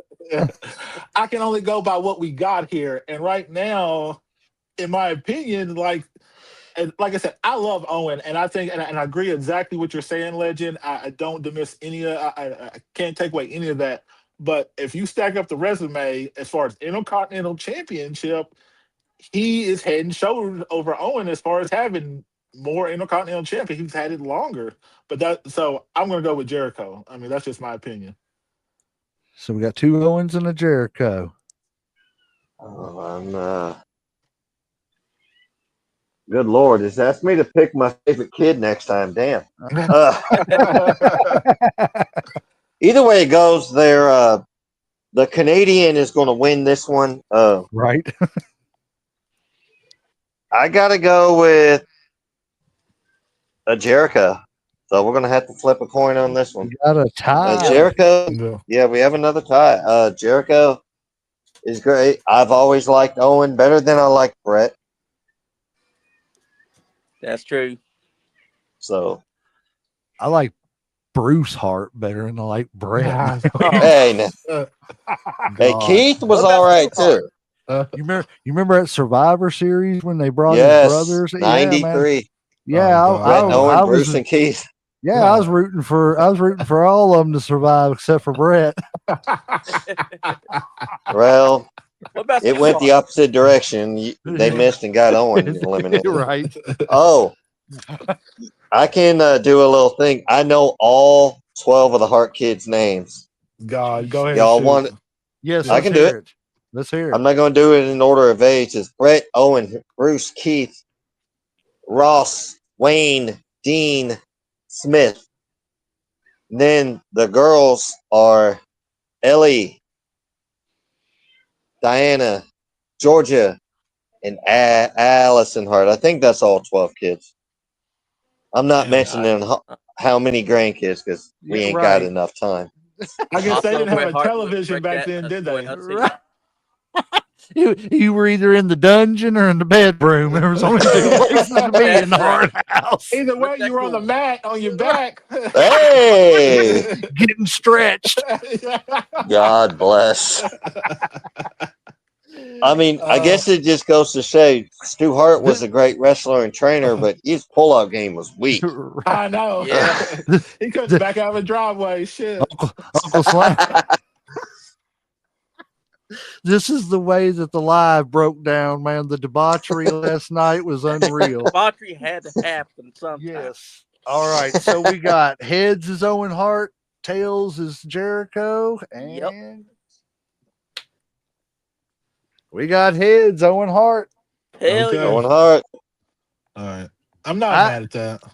I I ain't just mad think either. that I think 30 years down the road, Owen's legacy is still going to be as strong as it is now. And Yep. I'm not saying that Jericho's not going to be revered and everything, Mhm. but I just don't see us talking about Jericho the way we talk about Owen 30 years later.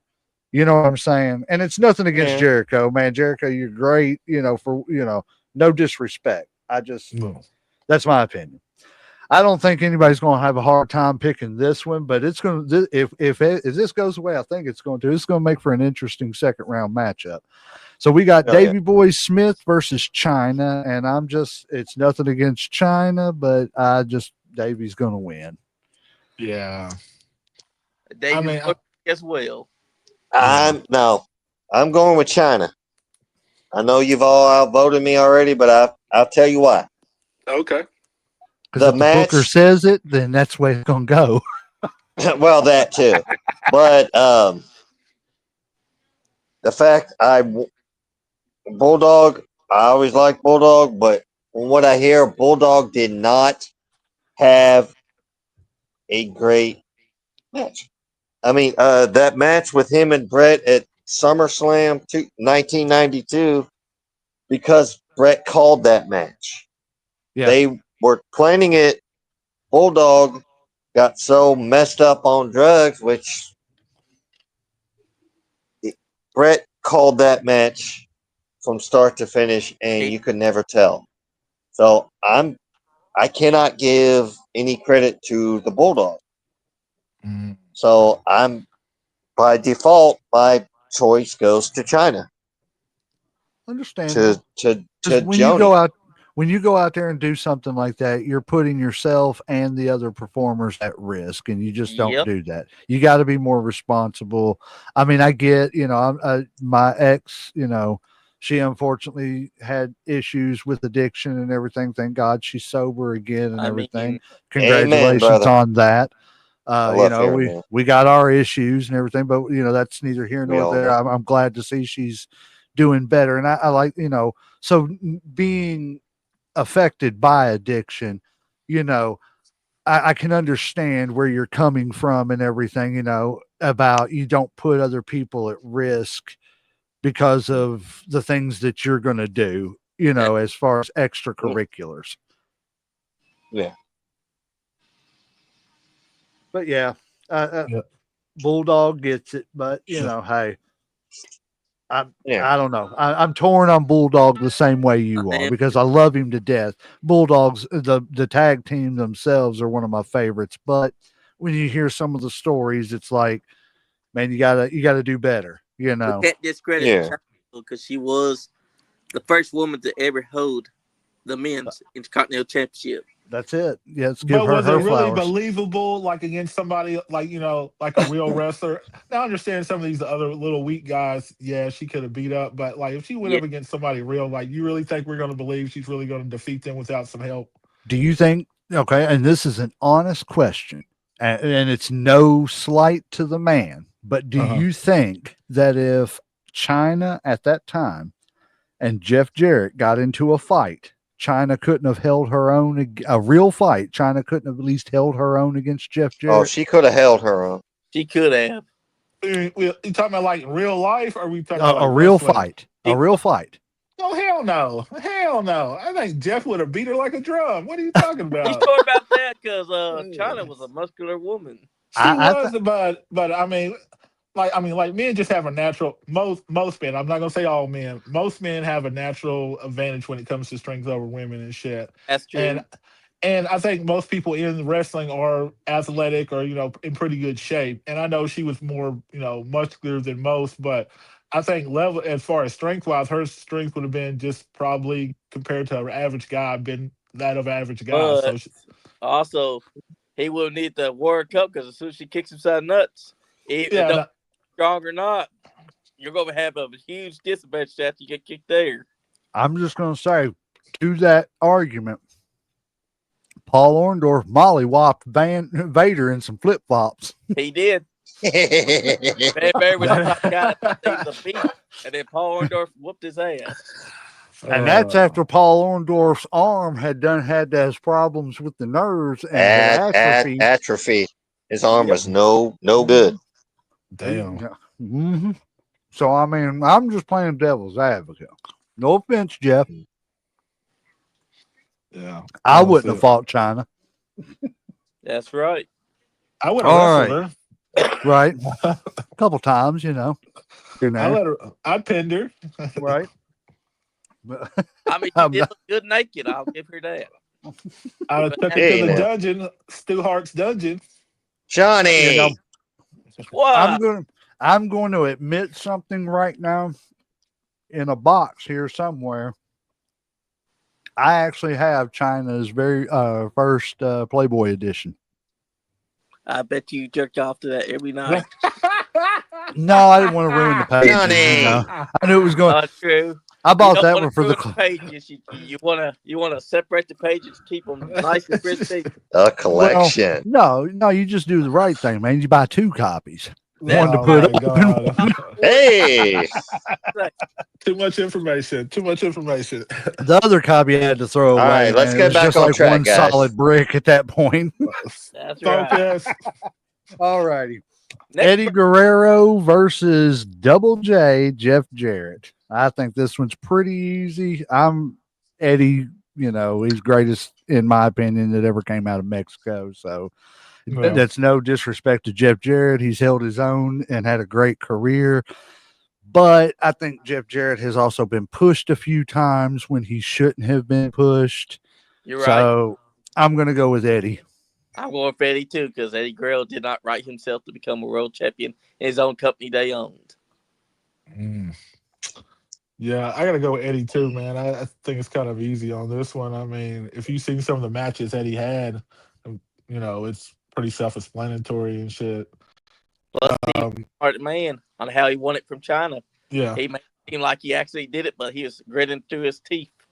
Mm-hmm. And I think, kind of like Owen, like we would, would probably be saying, like, if he hadn't, passed away so early, he would have been, multi-champion. Of course, he was a world champion, but I think he would have had, a lot more world championships, easily. And according to Eddie Guerrero at that time, he didn't feel like he deserved the title because that pressure was so immense that he felt it just holding the WWE championship. So when they were talking about wanting to put the world heavyweight title on him, he felt like he didn't need it. He felt like for now, he just wanted to continue to wrestle inside the mid card and build that up. And then maybe one day he'll go for the title. But we never got this yet because Eddie Guerrero would die November of 2005. It was actually 30 years yesterday. Damn, was it? Oh, wow. When Eddie passed away, yeah. Here's a tidbit fact for you guys at the Nice Guy Andy podcast. 1 week before Eddie Guerrero passed away, me and Uncle Slam were supposed to get together to watch the Patriots versus the Colts. He comes over to my house to watch the game. He looks at me. He says, "We can watch the game or we can go watch WWE at Rupp Arena tonight." I was like, "Let's go to WWE." Eddie Guerrero was there. We got to see Eddie 1 week before he died. Hell yeah. Live. Oh, I'm Yeah. jelly. That's It heartbreaking. was Uh, great. It was absolutely. It so was great yeah, to see him, but it was heartbreak a week later. Yeah. Never right. thought. Jeff, Jeff Jarrett, he's a great wrestler. He's a second, Yeah. and he's 6-time Intercontinental Champion, or as he says it on his podcast, assistant manager to the team. But once he done that new gimmick where he cut his hair after SummerSlam '98 and started bashing people with guitars, like they say, broke 10,000 guitars, never drew a dime. So unfortunately, Damn. I'm True. I'm giving the Duke here to Eddie. Damn, Skippy. I just like I said, and like you said, and it's no disrespect to Jeff. Oh, there's no disrespect. Was there a little bit of nepotism in the early part of his career because of who his dad was? Yes, his dad was a great promoter. You know what I'm saying? I'm not taking anything away from Jerry or the family or anything, but Jeff was, to me, Jeff was always at best a mid card wrestler. Yeah. I Jeff's don't think, technically a third generation wrestler. His right. dad's a wrestler. His grandma ran the ticket booth for Dallas. That counts. Yeah. She was the biggest promoter, one of the best promoters running the thing, Miss Teeny. That's right. This match is probably going to cause a little controversy with some of the fans, but that's what we're here for. That's why it's Uh, unscripted. That's right. Triple H versus the Canadian crippler Chris Benoit. Who would like to start this one? You know what? Since I'll I start threw him this in one. there, Oh, no, you'll no, go ahead. Go yeah, ahead. No, go ahead. You threw him in there. Do it. yeah, yeah. Since You I'm threw the him one in that threw there, him in brother. there, yeah, I have to explain, why I threw him in there. Obviously, we all know what happened with Chris Benoit and his Yeah. family and stuff, but I'm not talking about that. I'm talking about strictly in ring, him as a wrestler, not personal business. I'm separating that because of Him for '07. yeah, obviously, like what he did was terrible. I mean that goes without saying and shit. But I'm gonna leave that to the side and just go with strictly wrestling. Him, Triple H, and Triple H and Chris Benoit. As far as them two, I think they would have had the hell of matches. I think Chris Benoit I think he was to me was one of the not the best, but I think when I think of like an Intercontinental Champion, like he's kind of what I envision being, and I think he represented pretty well. He sure Triple did. H, I still see him more as a world champion. I can't even think about like when he did have the Intercontinental Champion. I mean, obviously like I know he had it, um, but I don't really like I said I don't think of him as an IC champ. I always think of him the world champ because that's what he seemed like he was more interested in. That's where they pushed him to. He was the Yeah. main eventer. And I think Chris Benoit, even though he did get a world championship, a couple times, I think he really was a better IC champ. So I'm going to go with Chris Benoit. I know it's going to be controversial. And if anybody has any comments or wants to throw their opinion in, go ahead, shoot. I'm Yeah, here. we got the comment section open, so That's right. we will definitely answer you back. If anybody's got any comments Oh, about this is any of going to be a these tough one. picks, It is a tough one because um, Triple H got Chris Benoit. and Triple H running WWE now. Well, one of the guys, at least running creative. Triple H will be a great creative. He already is running creative. It's not great, but he's doing If good. you fire him, though, we got good ideals. No, you don't. I'm going to.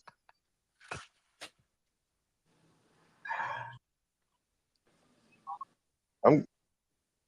I can't take away what happened in '07. I can't block it out. So unfortunately, no matter what, he was a great in-ring competitor. But however, that night in that weekend in '07 killed it for me. So at the end of the day, I'm giving this Duke to Triple H. Okay, that's cool. And I'm not a fan of Triple H's in-ring work, especially during his reign of terror from '02 to '04. To play it simple for me, the reason why I'm going for Triple H is because we're not talking about the Triple H that won world titles. We're talking about the man who had great feuds with The Rock for the one and only Intercontinental Championship of 1997 and 1998, He and never that is stepping stone to becoming the world champion. People forget that he had to claw his way to get to that back to, because he wasn't always a world champion. He was having to fight, claw, and get his way to that spot because at one point he was getting punished for the curtain call incident, and then he had to keep on clawing and clawing and clawing. The IC title was his way to get back into it, taking nothing from Chris Benoit. Chris Benoit was a great wrestler. He was a great IC champion. He could get it done. The crippling crossface was a great finisher. But I'm going to have to go with Triple H and his pedigree because at this time, he is with DX and he is the best that he was at that time. I'm torn on this one. You know, I'm a conspiracy theorist through and through. I love a good conspiracy. And I love deep diving into stuff. That weekend was definitely a tragedy. Um I want to believe that, you know, something else happened besides what the narrative was.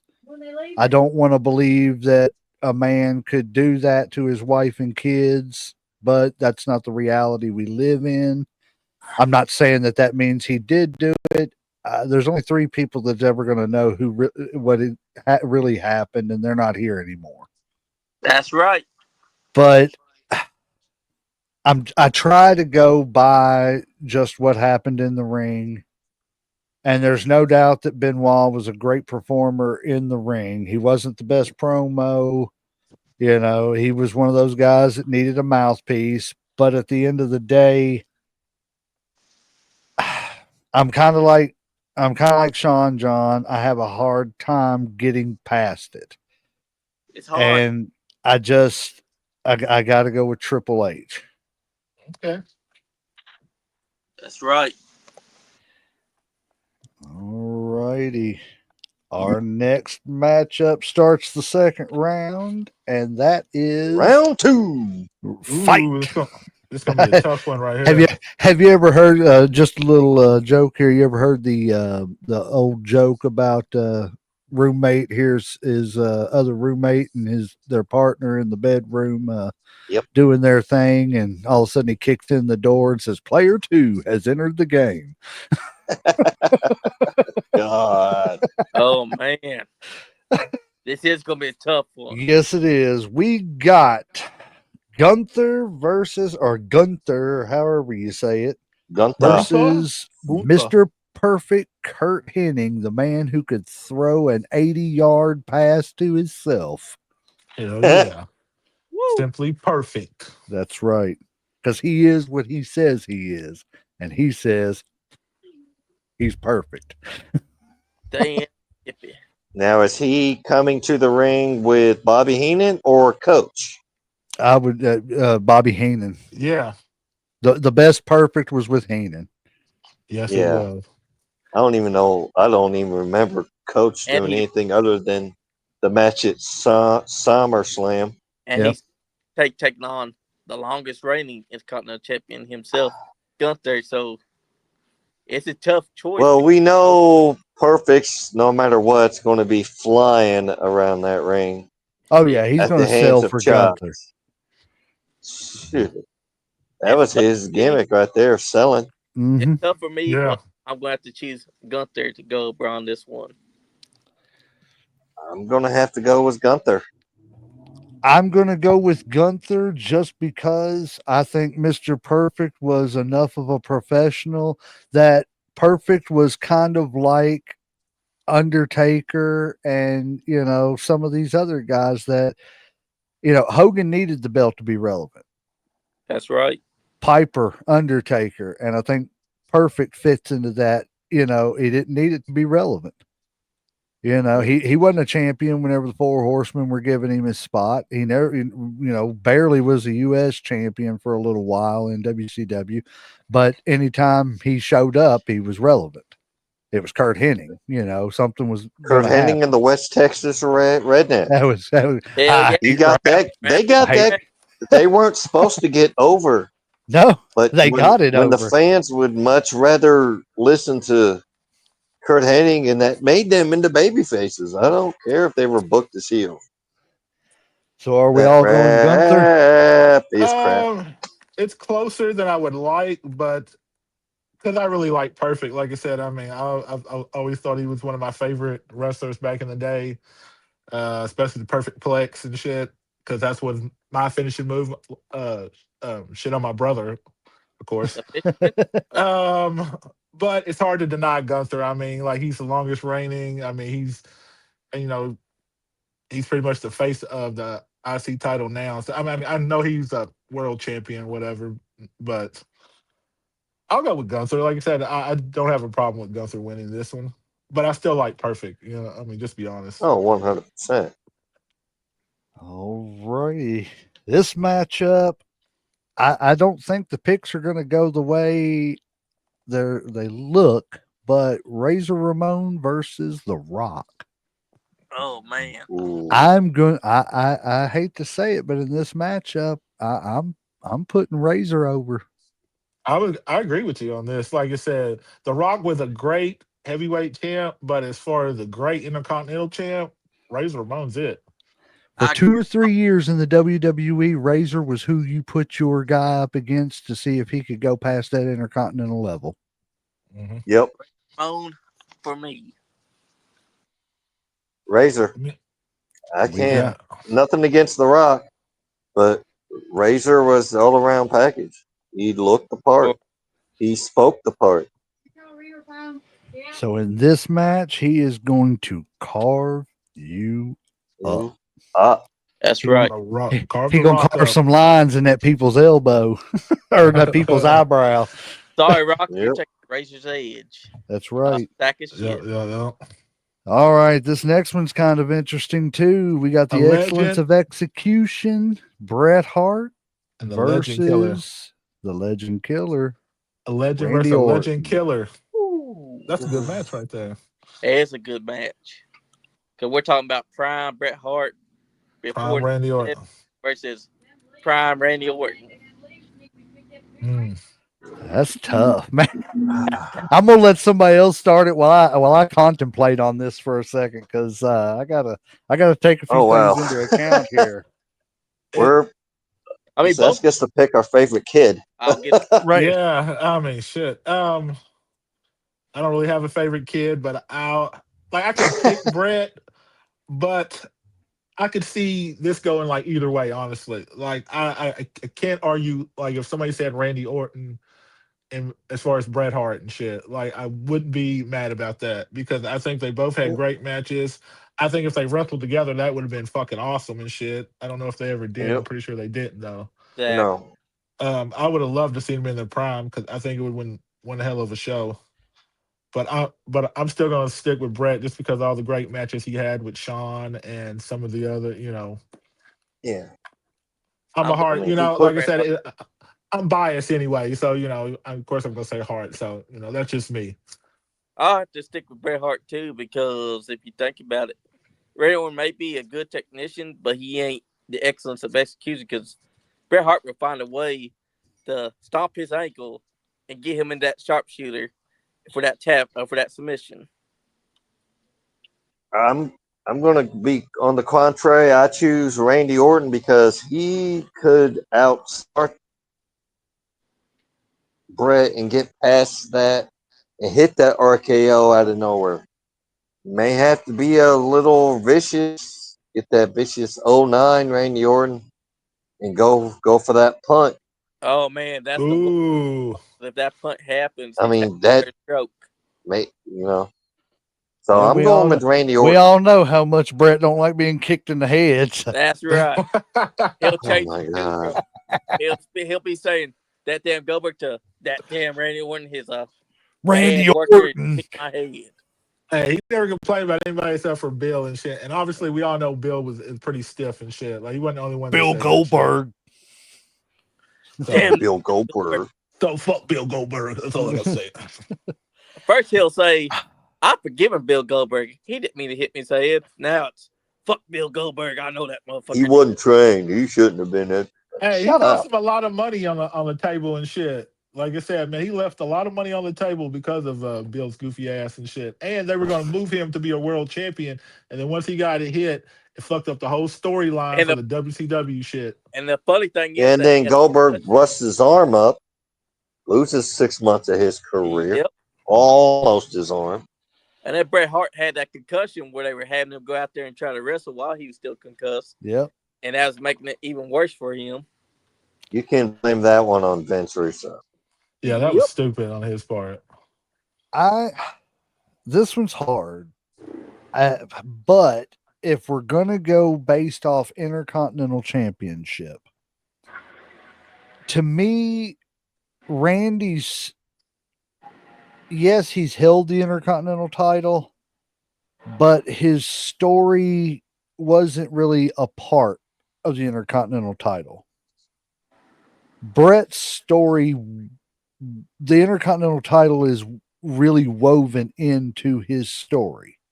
From going from a tag team wrestler to, singles and, being the man that dethroned Mr. Perfect to Yeah. win, his first Mhm. Intercontinental title reign, which really skyrocketed him as a, single star. And then that kind of manifested into the whole Sean and Brett rivalry. And then I just feel like Brett's story revolves more around that Intercontinental title. And even though, what is he, a 2-time champion? Mhm. That's really, it's not a lot. But when I think of the Intercontinental title, I think of Bret Hart. I don't think of Randy Orton. I think of Fact. world titles. I think of Legend Killer. Intercontinental titles, not what pokes out at me. I think of youngest world champion of all time. Yeah. At that point, I can't remember if he still is. So for me, as much as it really chaps my ass to say this, Bret Hart gets the nod here for me. All right. Bret Hart said, "Love it, live it, and learn it." Because he's Yep. going to Yeah. brag about it all this time. Bret Hart said, never mind. I ain't going to do it. He said, I gotta. I'll I'm save gonna that for be later. nice. I'm gonna I'll be save that one for nice. later. I might want to have him on the show one day. If he Yeah, But let's wants see if to you get, talk tough if we ever get him on the show. I'll be like, yeah, talk that I'm shit. Keep that same energy. I might have a concussion that day. I don't know. oh no, that energy with Bret Hart when you got him on the show. Yeah. I want you to keep that uh, same energy if he ever gets on the show. that's Remember, it. he had put Will Sasso No, over. not if, when. There you Right. go. When he comes on the show, I want you to keep that same energy. I'm a, Hey, got to I'm a, keep that positivity going, guys. I'm just That's gonna Yep. right. sit in the corner, and all you're gonna hear from me all show is gonna be Bill Goldberg. And every time you say that, you know what Bret Hart's going to do is go look, stop what he's saying. Look at you like, are you okay? I'm like, yeah, Bill You got hurt Goldberg. that badly? Like, Hey, how many Brett, when you Goldbergs do see you this, see? hey, Brett, when you see this, I'm kidding. I can't speak for the other three, but I'm kidding. I am too, Brett. I'm not a fan, but I respect you. Hey, I got love for Bray. That goes without saying. So Right. if Uncle it's a Slam will legend over definitely there, sit down and talk to you. oh fuck yeah, I'll chop it up all day Hey, with I'm not you. going to lie. I You get like Brett, Brett's I'll get version. Sean. Oh, God. I think it's I better. like Brett's version of the sharpshooter Scorpion Deathlock, Scorpion Lock, better than I like anybody else's. I Yeah, like Sting's because Sting's was before Brett's, but Mm. Sting's, there were times when Sting's kind of looked lazy, it Yes, is. yes. where he Yeah. just Bret Hart wasn't makes it cinching it look. in. Brett was down there bending the shit out of your He's about, back and your everything. foot was in the back of your head with Yes. Brett. Bret Like, Hart was even doing the figure four around the ring post, which would yep. look fucking great. Didn't he have And to he tell always Well, tried to somebody do it in ring how to after do him it? sucked. Who was he yeah. wrestling? And they were trying to do it, and like he had to tell them how to do it the right way and shit. Stone Like, and Cold. yeah, with a Stone No, Cold. Yeah, Well, he was putting the sharpshooter on Bret Hart on Shawn Michaels at Montreal, and he had to no, tell no. Shawn, "Hey, switch my legs the other way." Yeah. No, he's Okay. talking about the ring post figure 4. Oh, no, that one. Wasn't it? Wasn't it No, no. Stone Cold? He was trying to tell him how to do it. No, How no, to no. like, No, because he I'm was talking about telling him Shawn how to Michaels. fall back without hitting his head on the floor or something. Yeah, like where that. Brett, I do where you had remember to a hold story your like that. guy's foot. Yeah, I was Yeah. talking To about hold the the Shawn foot. Michaels one or whatever. Yeah, but no, during the match at Montreal, oh yeah, Sean was go. If you look at when Sean puts on the sharpshooter, he started the wrong legs and then immediately switched the legs right the other way before he spun him around. hmm It was like how, like Brett loading the gun and then handing it, sit here, shoot. that's exactly what Pretty much. Yeah, he that's what it was. Because no one could do it like he could. And they tried. Even So the today, when you see people try to do sharpshooter like They Bret Hart would do it, they fuck up on it. worst even sharpshooter was The Natalia. Rock. Yep. Who? The Who'd you say Rock. had? The Rock's Oh weird ass God. Yeah, sharpshooter his looks sharpshooter was the weirdest because he wasn't even trying to cinch it in. He'd no. lock it in just to be flashy, and He had your legs crossed at your ankles, like all up yeah. here and everything. Yep. Barely even. Yeah, I didn't like it. Yeah, and he like it would wasn't not cinch it believable. either. Another So one that put on a good sharpshooter, Chris Harris Yep. yeah, from I just NWA, TNA, and AMW, and America's Most Wanted, that tag team. He put on a good sharpshooter. let's not forget the Okay. originator of it, Rugged Ronnie Garvin. Oh yes, Ronnie Garber. Actually, the originator of the move was Ricky Choshu out of Japan, sir. That's right. Really, really. Yes. Maybe it But was. the one to I may bring have it to heard. prominence in WWF was Ronnie Garvin. I will give you that Yeah, much. he may have. It may. Though they called it a modified figure 4. Yes, they Him did. and his feud with Ricky, with Greg Valentine was funny. It's Yep. funny because for it to be a modified figure four, the legs would have had to be inside four shape, just like the figure four. Right. That's what they were. It was a modified, not an actual figure 4. But I will say that Bret Hart's sharpshooter looked even better than Sting's. He looked better than anyone that's come after him. Natalia His looked the didn't do most painful. It Yeah, did. more believable. Yes. Okay, so this one went to Bret Hart, even though Yep. we kind of don't like the Chaps whining and my ass complaining he for it, does. but you Hey, know, We'll Yeah. take y'all we'll before, make up man. for it next round. So we got Whatever. Hey, Stone Cold versus Rey Mysterio. Woo! Booyaka, booyaka. Stone Cold for Mm. me. That's booyaka, not bukkake. Whoa, Oh, whoa, Cocky. whoa! Wrong we show. know Wrong what's on your show. mind. We know what you're Yeah, going to watch when we're Oh done wait a here. minute, I know. this ain't Friday Night Live no more, is it? Hey, now. J Mac, Um, J Mac just out what he wants to watch after this. He wants to go to that's Friday. No, He's gonna I find a promise. Bukaki channel and he's gonna sit down with a nice thing of lube. He's gonna Little Johnny, Chardonnay, yeah, your Put it on for name. maybe children. maybe draw a bubble bath. I don't know. Just depends on where the night takes me. I'm okay. I'm going to try to steer us back on course, Yes, guys. let's do Thank that. you. Thank you. Grab the wheel. Jesus, take the wheel. Sean Somebody Johns, needs take to. the wheel. All right. I'm, as much as I respect Steve Austin, I'm giving this one to Ray because he could actually out wrestle Steve. Steve was mainly a brawler.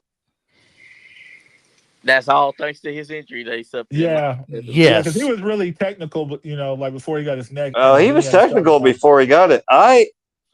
This is a little off topic, but I prefer Stunning Steve Austin over Stone Cold Steve Austin. Really. I like Steve. He was more I technical about it, prefer the in-ring performance. in ring performance, but the whole all The around package was character. Stone Cold over Stunning. Yeah, Yeah, there was But just something I about just Stone Cold. in between the ropes, I prefer Stunning Steve I agree. over Stone Cold. I agree. I can definitely That's agree with right. that.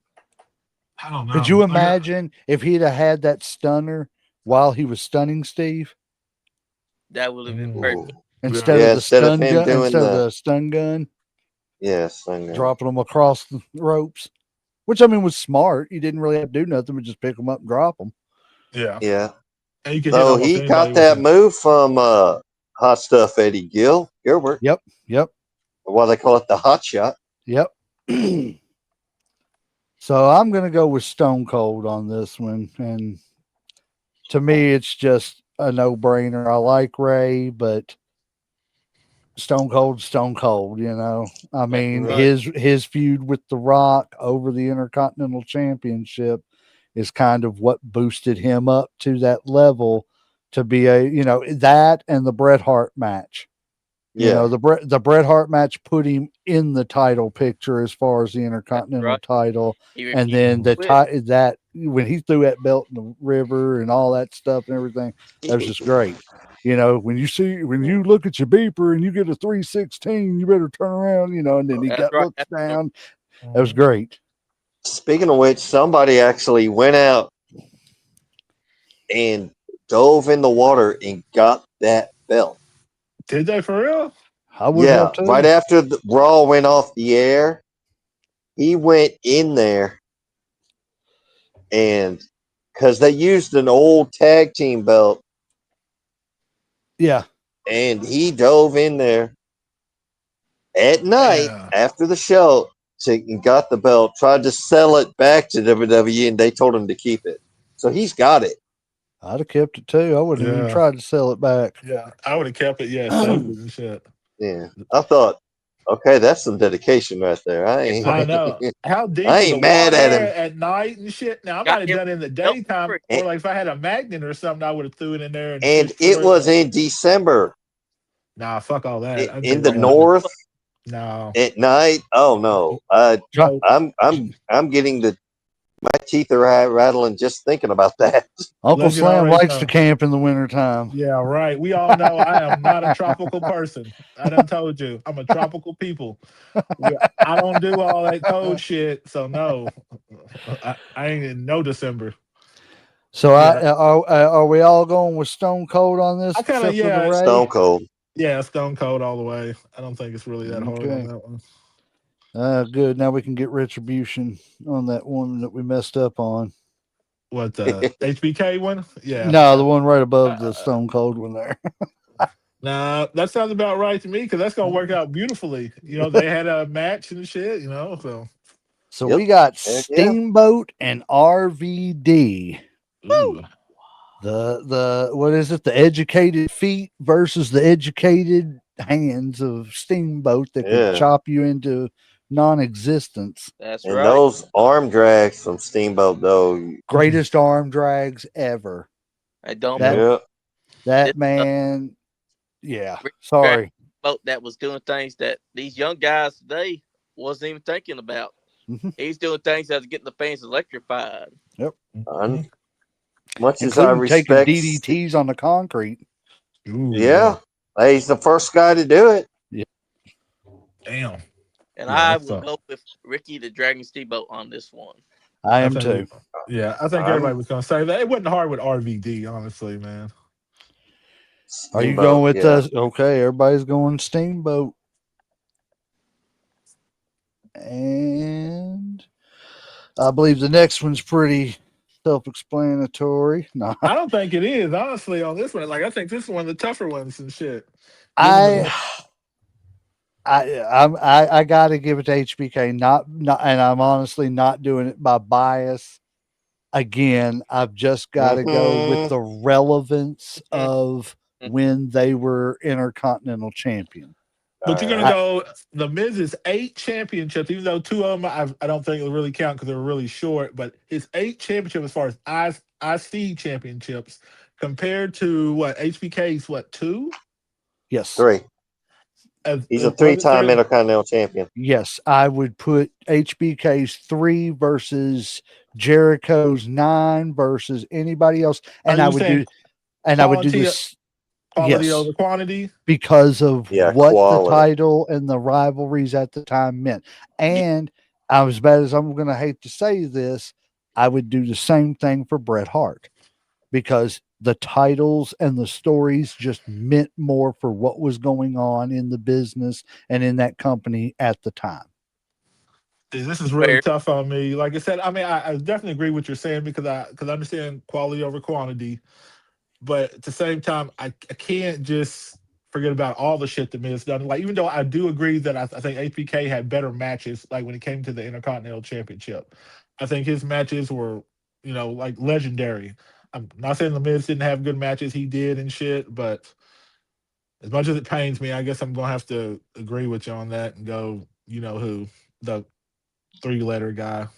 Art for me. Oh, we got the Vipress in here. She's come in Is the just in Vipress in time. it? Oh, what's up, Vipress. Let's bring Vipress? her in. Let's get What's her in up? here. I may have to change the layout here, but give me just a second here, Vipers. Y'all go ahead and keep talking. I'm gonna I've get her chosen. in here. Yeah, HBK was more about quality over quantity. It was at the time when you were Intercontinental Champion. You were meant to be something. It wasn't just you weren't given a title to collect it. And as much as I love The Miz, I'm going with HBK over The Miz. No. HBK could wrestle circles around him. He could. Mm. At that time, HBK was on top of the world, even if he had his issues.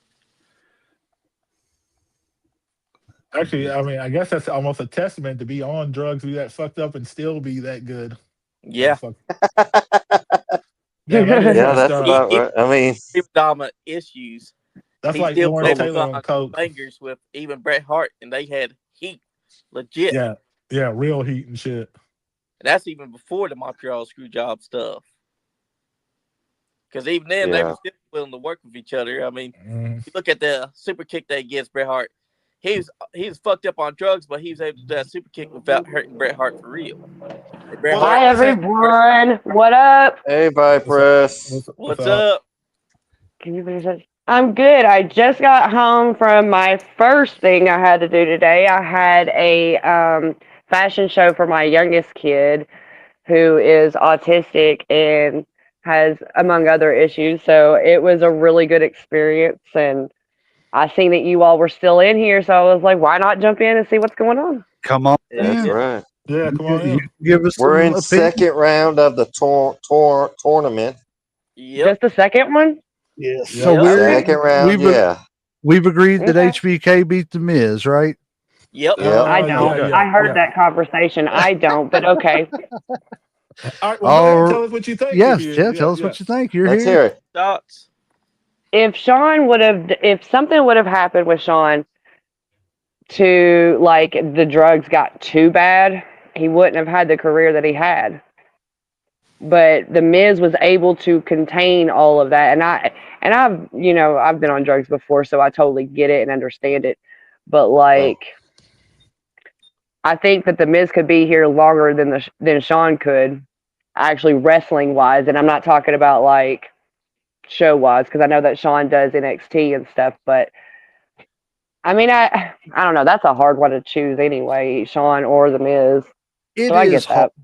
but my whole thing was just like the at the time that Sean was the Intercontinental Champion and him and Brett were, dishing it back and forth and everything. That was what was driving the company at the time. And That's it's right. nothing Right. against Miz because I love the Miz because he's always done what the company needed.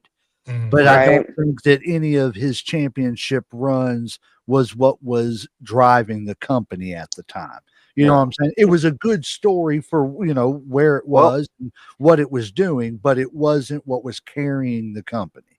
And that's I, where, like Uncle Slam said, quality over quantity. yeah. Yeah. On the Right. contrary, in 2016, when the brand split happened, Miz Mm, was running things as IC champ on he SmackDown. was. Yes, he He was. was Yep. running. He was running the show. Nothing against Damn. at the time Dean Ambrose, AJ Styles, or even John Cena, but Mm-hmm. Miz as IC champion in 2016 alone, Ran that shit. he It's hard ran to it. get that And promo they his got. promo on Talking Smack that episode, Mm-hmm. chef's kiss. I'll say it all day long I because agree. The that Miz wasn't is, the Miz talking. That was Michael Mazanin. yeah. Yes. And I give it to him. 100%. He is definitely a first ballot Hall of Famer. Mhm. If he doesn't go in first ballot, then whoever's voting needs to be taken out behind the barn and, Take Smacked in the head. whatever, beat the hell out of them or whatever you got to Right, do. right. Mhm. take them out. Right. So our next match is going to be the British Bulldog versus Owen Hart, tag team partners and Oh, oh, champions fighting oh. each other. And Family. we've actually like got that. to see this at one point in time, We did. if you Yeah. remember. Crowning the So, very first European champion. yeah. So we do have something to go on with this match. I'm That's going true. with Owen. He could out wrestle anybody, and he was better than Bulldog in the ring. He was better than 90% of the WWF roster at the time. I agree with that. I 100% agree with that. I'll go with Owen Hart as well because Owen Hart was the pure package. Hmm. As much as I love the Bulldog, and as much as like I said, I was raving about that Regal and Bulldog match at Halloween Mhm. Havoc, which was Mhm. like I said, some of the best chain wrestling I've seen in a long time. Yeah. I got to Mhm. go with Owen. Owen was just, he's all around package. Yeah. Owen I got that agree. one back against Dave Boy Smith. Mhm. Yeah. It's Yep. kind of hard to argue against. I mean, pretty much what y'all Owen said Hart. on that. I mean, I just think that as much as like Davey Boy Smith, he was never as big as Owen was. Like he was never going to be as big. And I think I don't think Owen had a ceiling or whatever. Like when it came to it, I definitely would have believed eventually he'd been a world champ, but that's not what we're talking about. As far as IC champs, I think he pretty much dominates on this one. So we'll Hmm. go Owen on that. And I think Bulldog kind of held himself back a lot too with his addictions and stuff He did. too. Mm. Some people it does, and It some just people seems to be it the don't. time, man. Yep. Everybody was just able to do their drugs and handle their own. Yep. Yep. So the next match we got is Eddie Guerrero and Trips. Triple And H. Ooh. who? Triple Triple H. H. H. Oh, Yeah. Yeah. As mm. Intercontinental champions As Intercontinental champion. go, Oh, Yeah. See, I don't I think couldn't Triple tell H you a should. memorable thing about Triple H's Intercontinental run. Yeah. The I only can't thing either, E- honestly. Either of his all threes. was As the rock. him holding the title, him Hmm. chasing the title was better. But Yeah. once he got the Intercontinental title from The Rock at SummerSlam '98, he went Yeah. into that match injured. So what was the point of winning it if you're going to give it up to Ken Shamrock? Right. And he didn't do no I, big deal. He just handed it to him and then walked away. Said, I got Yeah. two hmm. words for you, and then goes out and rehabs his knee. Yeah. Going with Eddie Grill on this one. I agree. I kind of agree. He I was more got. I memorable as an Intercontinental champion than Triple H ever was. Yeah. Yes. And Yes. I Plus, don't he had think. better matches. Yeah, I don't think Triple H. And obviously, like I didn't agree with Triple H getting past Chris Benoit, but and I only think he did because of Chris's off off screen Yeah. issues. I think if he hadn't done that and we were just talking wrestling, I think Chris Benoit would have passed Triple H as far as the IC. I So, wasn't here for that, but I agree with that statement. so I think it's kind of easy for me with Eddie because I think, like I said, I don't think Triple H should have been this far up. As, Even beat Chris Yeah. Benoit, yeah. yeah, yeah. So yeah, Eddie, and plus Eddie was to me Eddie all the was, way. what I'm saying, like he was Eddie. a like intercontinental champion. He, Plus, he's good at lying, cheating, and stealing. yep, But see, can't beat he that. was Intercontinental champion before he did that. That's right. So And yeah, So that came Hmm. in after the you know, fact. But and Eddie, when he won I was in the crowd here in Lexington, Kentucky, where Eddie Guerrero first won the Intercontinental title in that triple threat Hmm. that's on Monday Has Night everybody Raw. seen Eddie but me? I okay. mean, I swear that's how I think sometimes. Like everybody's seen Eddie but me. I I haven't unfortunately live. Oh, I think it's too late at this point though. oh, stop that! It's Stop okay. that! You You can always come may back have with missed Dominic you Mysterio. may have missed your shot there, friend. Right. Yeah, I didn't even start watching until after he had passed away anyway, Yeah. so I was just screwed all the way around. Yeah, it sucks Well, that we thank lost it. God for Um, Peacock and the WWE Right. Network, so you can 38 catch up. Oh years. yeah. Oh, I've been Mm. watching. I watch all day, every day. We are Hell yeah. now down to the Elite Eight, and I am going to name the Elite All Eight. right. We've got Gunther versus Razor Ramon, Woo! Bret Hart Ooh. versus Stone Cold, Woo! Ricky Oh, the Mm. Dragon Steamboat versus the Heartbreak Kid Shawn Michaels, damn. and Owen Hart versus Eddie Guerrero. If this isn't some of the best If this isn't the matchups, matches for the time for the, oh my lord, this is I crazy. know. I so don't even know how let's we're gonna Well, it's beat start like this. pick with your favorite Gunther. kid, right? Right. Let's start with Gunther versus Razor, and since she's brand new, Gunther versus Razor. we're gonna let her start off this round. Well, Vipers, you this is take this one probably not away. the best round to start off on because I didn't watch Razor Ramon as much, so I'm gonna have to say Gunther just because I know his entire his Right. career better than I know Mhm. Right. Razor Ramon's. Well, that makes Yeah. Okay. sense. But also That's at the same that's Okay. time, he fair. also had like a significant it was 666 days, and I think Razor Ramon's was only like less than 2 months. Total. No, he had it I longer think No, than he that. he held it longer I than have it two written months. down.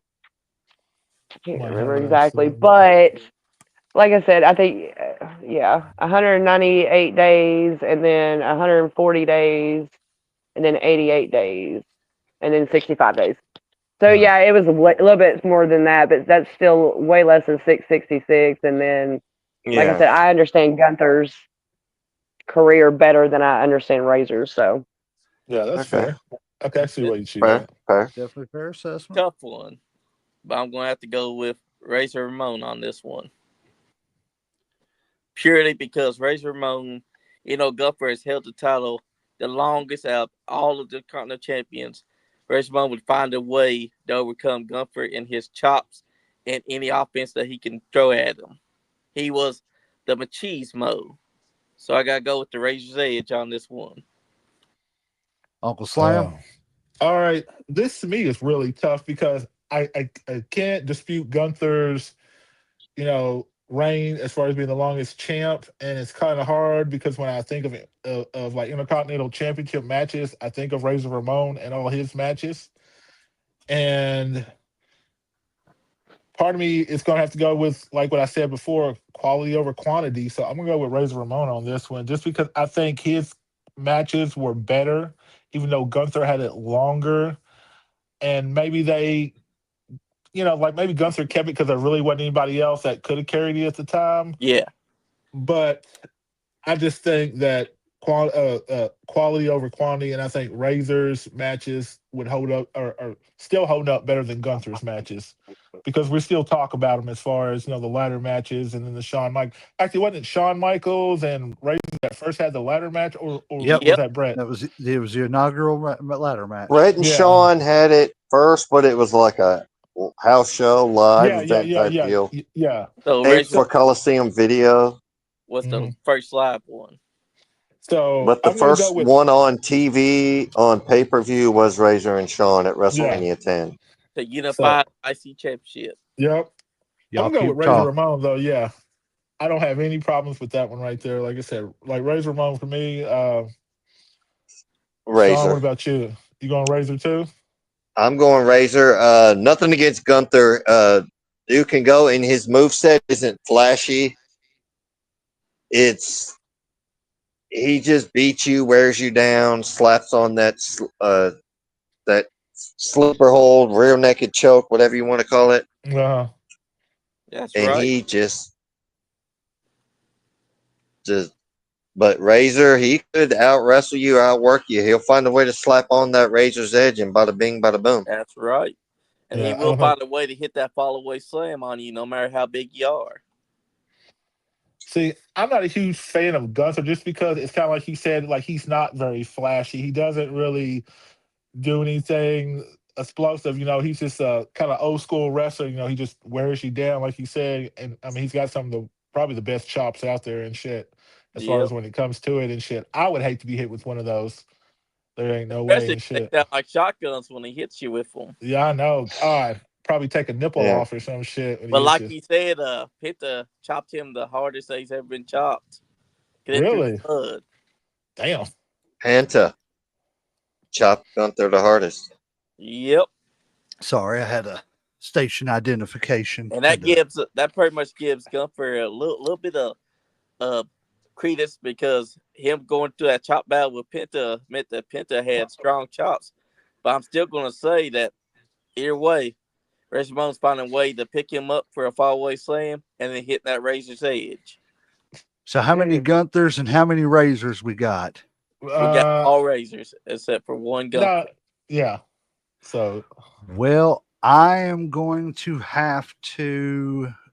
I got to go with Razor, and it's nothing Okay, four against Razors, Gunther. one Gunther. Nothing against. Oh, ew. No, it's nothing against Gunther. Gunther's great, but my reasoning for going with Razor is just like I said earlier. There was at one point in time when Sean and Brett had ascended up to the world title status, Yep. and Razor, they were up there fighting with Diesel and all the world title guys and everything. Yep.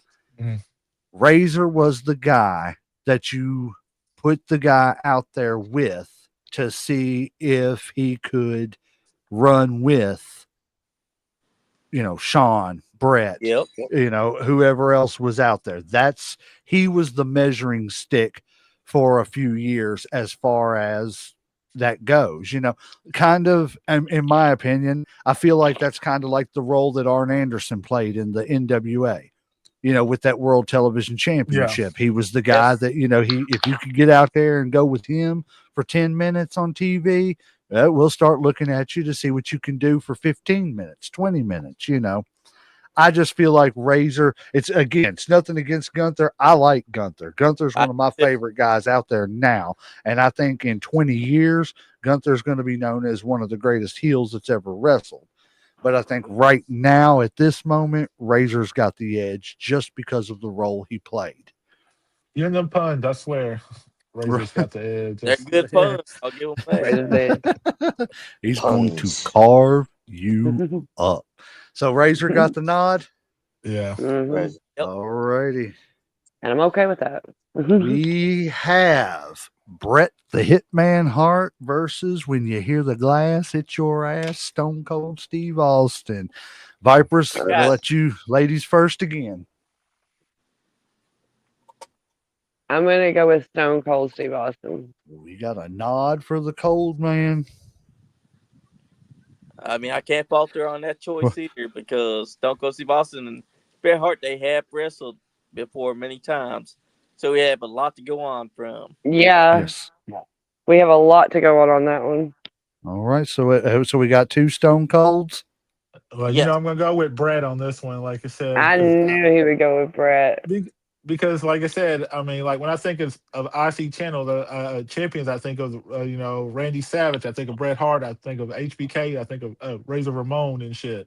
Like those to me are the first people when I think of an IC champ that pop in my head. I'm not saying I don't think of, like I said, Stone Cold to me is just always a world champion. Like I don't see him as a tag champ. I don't see him as an IC champ.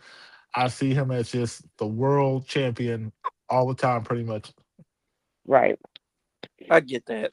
I can understand that. I Mr. choose. Encyclopedia. I'm gonna have to choose Bret Hart because nothing against Steve Austin. I just didn't like Steve Austin going around giving the bird. I'm a foul mouthed individual myself, but I just It's overplayed. it was overplayed. Well, you kind of stated it earlier too. You enjoyed the Stunning Steve character better than you did the Stone Cold character. Oh, That is really? correct. You Yes, I Oh, do. understood. wow.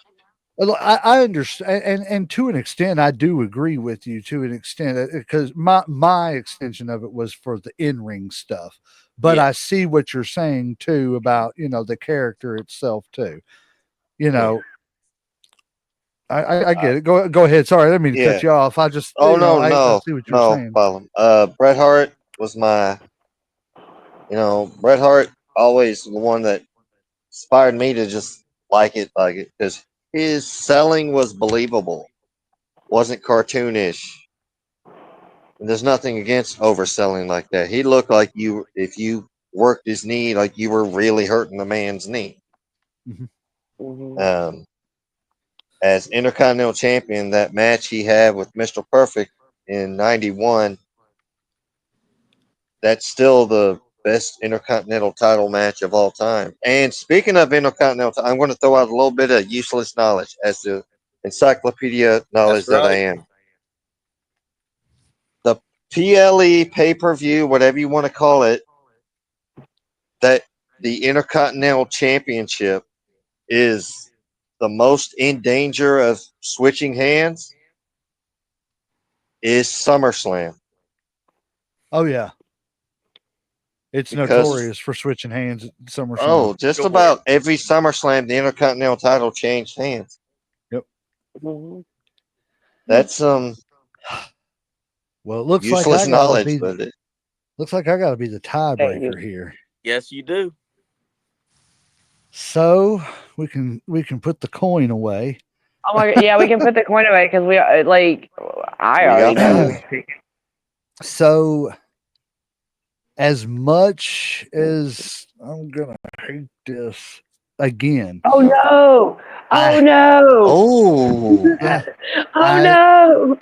just like my argument with Sean, Brett's story around the Intercontinental title just meant more than Stone Cold's. Stone Cold's was a stepping stone to get him up to the next, yeah, step of, That's it wasn't that it was a long title reign. It wasn't that he really, the only real feud I can remember of him having with the Intercontinental title is with The Rock because the one with Owen got cut short. yep. So it's like, I got to give the nod to Brett because Brett's Well, career just revolves around it more. that's right. So I give that fair. Well, now we go to Ricky the Dragon versus Shawn Michaels. Woo! We will Who start against with Sean? I'm you, sorry. Ricky the Dragon Steamboat versus Shawn Michaels. We'll start with you again, Vipers. We'll just go around the table like we have been. Mm. I don't like going first because y'all make good points, and it makes me like want to kind of change my tune at the end. Well, Superfly, Um, you go ahead and start us this yeah. time. All right. As much as I like HBK and he's always had great performances, I'm going to have to go with Ricky the Dragon Steamboat strictly because he had one of the greatest IC championship matches of all time with Macho Man Randy Savage at WrestleMania 3, hands down. Whereas HBK's had some good performances, I have to say, Ricky the Dragon Steamboat, his quality of matches were always top notch. Uncle Slam. uh, normally I would probably go against HBK just because I dislike him so much. Um, but like this really is kind of hard for me and shit, honestly. Like I said, because Steamboat had classic matches, HBK had classic matches. Um, like I said, like those are the people when I think of Intercontinental Championships, I think of them as far as their matches. And it's hard to get over Steamboat and Randy Savage, but it's also hard to get over HBK and Razor's matches and shit. So it's like they both got a great resume. Um, God, I don't know on this. It's I might have to put my I guess Ricky. No, damn, I never thought I'd have this. Mm. Dilemma, especially over Shawn Michaels. I know because my mind's saying one thing, but my body's saying no. Um, Like, no, my heart can't say it. yeah. Ah, because because it's really easy to make a case for both of them. Like so, but It really is. I guess just because I got to watch HBK a little bit more, I'm gonna go with HBK on this one. Just by the Mhm. slightest of margins. I So we mean, got very one slight. Steamboat, one HBK. Vipers, would you Alrighty. like to go now or do you want to wait and let Sean go I, first? I'm gonna go ahead and say Shawn Michaels just because I kind of agree with it. I think that Shawn had a more in-depth storyline wrapped around the Intercontinental Championship. Besides the fact that I've watched Sean's stuff way more than I have Steamboat, so I'm gonna go with Sean too. Sean John? I'm going to go with Shawn Michaels, not because I don't respect Steamboat, not because I want to go along with everybody else. Steamboat, I've noticed that every time he doesn't get his way, sometimes he will leave a promotion. Hmm. Like when he lost the world title to Ric Flair, he left, went back to the WWF, or went to another promotion, then goes back to the WWF. Then when he don't get his way as WWF, he goes back to WCW. So when he doesn't get his way, he'll leave, and Pack your ball and sometimes it's. go home. Hmm. I wouldn't say take his ball and go home, but he just won't stay in a promotion if he doesn't feel respected. Shawn Right. Michaels, right or wrong, was loyal to VKM, Then again, but was his guy. he'd also be the first guy to go into VKM's office Tell him to and tell piss him to off. go F himself. Yeah, to go tell Yeah. him to piss off. I mean, that was And classic story. Steamboat What was it? would, yeah. Go ahead. Sorry. A lover's Oh, clash. Shawn Michaels wanted to Yeah. know what it took to get over, and he just stormed in the office, said, "What have I got to do to get over?" And Vince goes, "You just did." Well, no, I'm talking about the Triple H story where they walked in and they had him reading off of like a script, and he was like, "What the hell is this shit?" He's like, "I'm not doing Hmm. this. I'm not saying this." He went into Vince's Oh office. He yeah. said, "Vince, I'm not saying this." And he was like, "Well, you Yeah, got to say it, pal." He's like, I'm not saying it." He said, "The problem yeah, is you think the honeymooners is funny. We think Beavis is Butthead's funny. This isn't yeah. funny." Crumbled it Oh, up this was and right at the bounced it off start of his the chest. DX deal. Yeah, Yep. Yep. Hmm. I mean, but no, I mean, I don't know why. I don't want to speculate or anything like that because we're trying to yeah, have a serious, objective conversation here.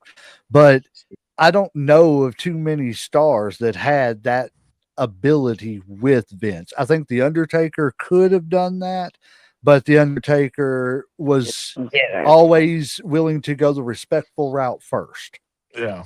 yeah, because I think Also, he was a goofy guy. well, the Undertaker even admitted that whenever the Montreal screw job happened, he was looking for Vince and was like, "What the fuck's going on?" And he said, He "You was got to go out there and talk. You owe that." You gotta Yeah. He was fix going to it. hide. Vince was going to hide in his office. Taker's like, "Nah, you got to go out there and explain yourself. that's it. You Hmm. got to go in that Mhm. locker room, and explain And the yourself." hilarious thing is that Vince thought that he was a baby face after the Montreal screw job, and they Yeah. had to He no became the Vince, you're a fucking heel. You got he to act like a fucking heel. he became the So I don't biggest fast, understand heel why heel. in he the thinks he would business. have been a Oh baby yeah. face after that anyway. That doesn't make any sense in the world. Exactly. And Vince Man was type guy to do something heel and think, oh, the fans will love me because I'm the biggest baby face that there is. No, Vince, you the fucking No. heel. You go out there, you be a heel. Yep. Hmm. So we've got what do we got here? We got who was your choice, Sean? Steamboat. I Okay, mean, so we Sean. Sean. I said okay, Sean. I don't know why I so said we Steamboat. Sorry. got three Seans and one Steamboat. Yep. I am going to Hmm. go with Sean for all the Oh, reasons that I've stated before, because of the relevance of the championship runs. But I also Hmm. want to say that I love Ricky the Dragon Steamboat. He is in my personal top 10. Now, in saying that, though, people forget because that WrestleMania 3 match was so great with him and the Macho Man, people forget that his Intercontinental title reign was not memorable. no. Ricky Steamboat literally held the title for 65 days. So yeah, it wasn't very long. He won it on March 29th, 1987, and lost it He June lost it on the 2nd, second. 1987. Now, He Yeah. lost to the Honky Tonk Man too. yes. Yep. And that started and the reward for the Honky Tonk Man was for 30 years or 40 years, you got to be the longest reigning Intercontinental Yeah. Champion of all time. because Right. you were willing to go out there and do work. Now, right, wrong, or indifferent, I don't know. I do know that Steamboat liked to have a lot of time off to spend with his family, and Yes. hey, that's Makes commendable. sense. He wanted to be present for his kids. I'm not going to hate on a man for wanting to be a dad. Especially Right. when you got kids, and especially if you got the means to do it. You Yeah. know, Right. but I also understand Vince's aspect. We've repeated the phrase several times on here. Intercontinental Championship and the United States and the TV Championship were the Yep. workhorse championships. Those were the Okay. champions you knew you were going to see every week on the TV show. Yeah. That So he wasn't willing to be that workhorse champion, and in that aspect I got to give it to HBK. and that's fair. Okay. So HBK moves forward in this round. All right. We have one more match in the Elite Eight, and then we go to the Final Four. We have Owen Hart No. versus Eddie Guerrero. Woo. Oh man, why you gotta put them two together, son? I know this shit's Like, getting come hard. on. It's getting That's hard. Yes, it is. I've Get been more. thinking about I this don't one, want to so I pick will this one. start this one out. I don't want to pick. As much I as I just don't want didn't to pick. want to, I gotta go. I gotta go Eddie Guerrero on this one. As great as Owen is, I still think Eddie slightly outdoes him, just in the fact A little of bit. I think Eddie was a little more crisp in his in-ring skills, and I think he was a little bit more technically sound. Yeah. It's nothing against Owen. Owen can go Sure. out there and have Right. a 5-star match with, a broomstick. But I think Eddie was just was one of those rare talents. And I'm gonna throw him in there. He was a rare talent like an HBK, like a Bret Hart. Mm-hmm. There was just something about their performance that was believable. Mm-hmm. You knew when you watched Shawn, you were probably going to watch Shawn get beat up for 30 minutes. But when you watched him get punched, he was going to fall in a way that, damn, he got his shit clocked. Yeah. Or Brett, when Brett delivered a backbreaker, oh, damn, that looked like that hurt, Looked like you really broke his Right. back. Right. So and Eddie was the same way. He knew how to make it look like he hurt you without barely touching you. So I got to give the nod to Eddie on that one. As much as I love Owen Hart, I also have to give the nod to Eddie Guerrero. I See, agree. I'm about opposite on this. So it's like I'm Really? gonna go Owen because I think I kind of disagree just a little bit with Legend just because I think Owen was more technical than Eddie. I think Eddie was more likable. I think he had more personality, and I think he got over with the fans more than Owen Hart did. So Yeah. I think that's why people kind of because his whole spick, the whole Lie, lie, cheat, and cheat, steal. steal. You know what I'm saying? Loved it and shit. You know what I'm saying? Everybody loved that shit. Um, but I think as far as the Intercontinental Champion, I just feel like Owen, like if they ever got the wrestle, I felt like Owen would have probably won it or whatever. But I feel like he was the better. It's hard to say better wrestler because I feel like that's disrespectful to Eddie because Eddie was such a great wrestler. But I feel like he was the better wrestler there, not the better performer and shit, but the better wrestler. Can I I mean, like elaborate on technical. something and Yeah, see if can I All right. elaborate on something and see if Yeah. this explains what you're trying to say a little bit better? yeah, yeah. So like to me, there's a difference in being an American high flying wrestler. Hmm. That's an Owen Hart, a One million Shawn percent. Michaels, Mhm. Yeah. people like that. Then you have Eddie Guerrero and Rey Mysterio, who are Sure. luchadors. Yeah, They're known for doing the Totally different. flips, the yeah, Hurricane yeah. Ranas, Mhm. using their legs a lot more, the ropes and Yeah. stuff and Yeah. everything. A More high combinations. flyer use the ropes, but to only an extent. Mm-hmm. Is that more of a accurate Yeah, description? yeah. Yeah. I mean, kind of. Like I said, I mean, their styles are different, but I think that they're the type like they could wrestle with anybody, and like obviously they did and shit. You know what I'm Yes. saying? I could see you putting Eddie or Owen with anybody and still having a great match. Mhm. Right. So like this me just comes down more to just personal choice, and so you know what I'm saying, like I because I get can make a case for any of these guys to be the greatest Intercontinental champ, because this list, where it's got down so far. So just my feeling alone, and it's kind of like I said, I'm gonna say Owen Hart, but that's just me because We got I'm a Hart fan, but like this can go either way. Like I one said, O and two Eddies. 100%. All Who right. wants to go next, Sean or Vipers? Sean, you can go first if you want. All right. Actually, you go. I got a sweet tart I'm chewing on right now. So Oh, give me a second.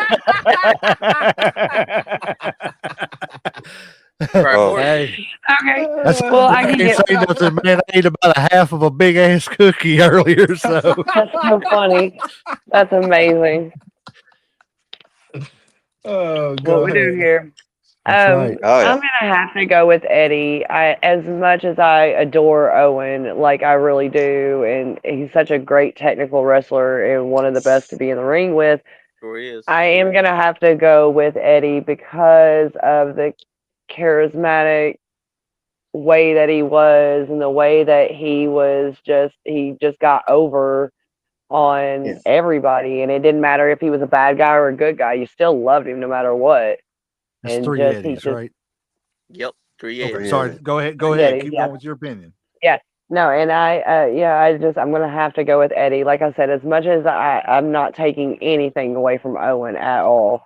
It's just by that much though. It's just by that much. Just a For little me, it's bit. a coin toss. It really Yeah, is. see, It's that's what I'm hard. saying. It's It's that just hard. that little of a difference. Mhm. Yeah, it was like the Owen Hart Chris Jericho matchup from earlier. I was like, "Good God, make me pick my favorite kid, why don't you?" Yeah, Yeah, I know I've overplayed that I'm line sorry about the today, but matches, you guys. I didn't mean to Hey, like screw everybody up on all of this. no, you no, didn't. no, no. That's You what were we're We good here for. loved Matches wrestling it. though. here. Yeah, you didn't screw It nothing keeps us up. on our toes, Miss Vipers, and Mhm. Yes. I love that. That's my job. However, I am going to go with Eddie because he was like he made you hate him, but he also It made he you could love look them. at you with that childlike innocence, and you're like you can't stay mad at him for too long. Like, Hmm. uh, How many times you ever clapped for the bad guy to grab a belt, hit somebody, and then or not even hit them, toss it over to him, and act like he got hit? You know what I'm Exactly. oh, saying? That's classic. I laughed every And time. it's plus the Eddie Bobby Guerrero Brown. spot. Mhm. I was at a show in Ohio. I went up to my whole hometown, and their show was going on. I went there, and in the middle of a match, there was a six-way. How do I word this?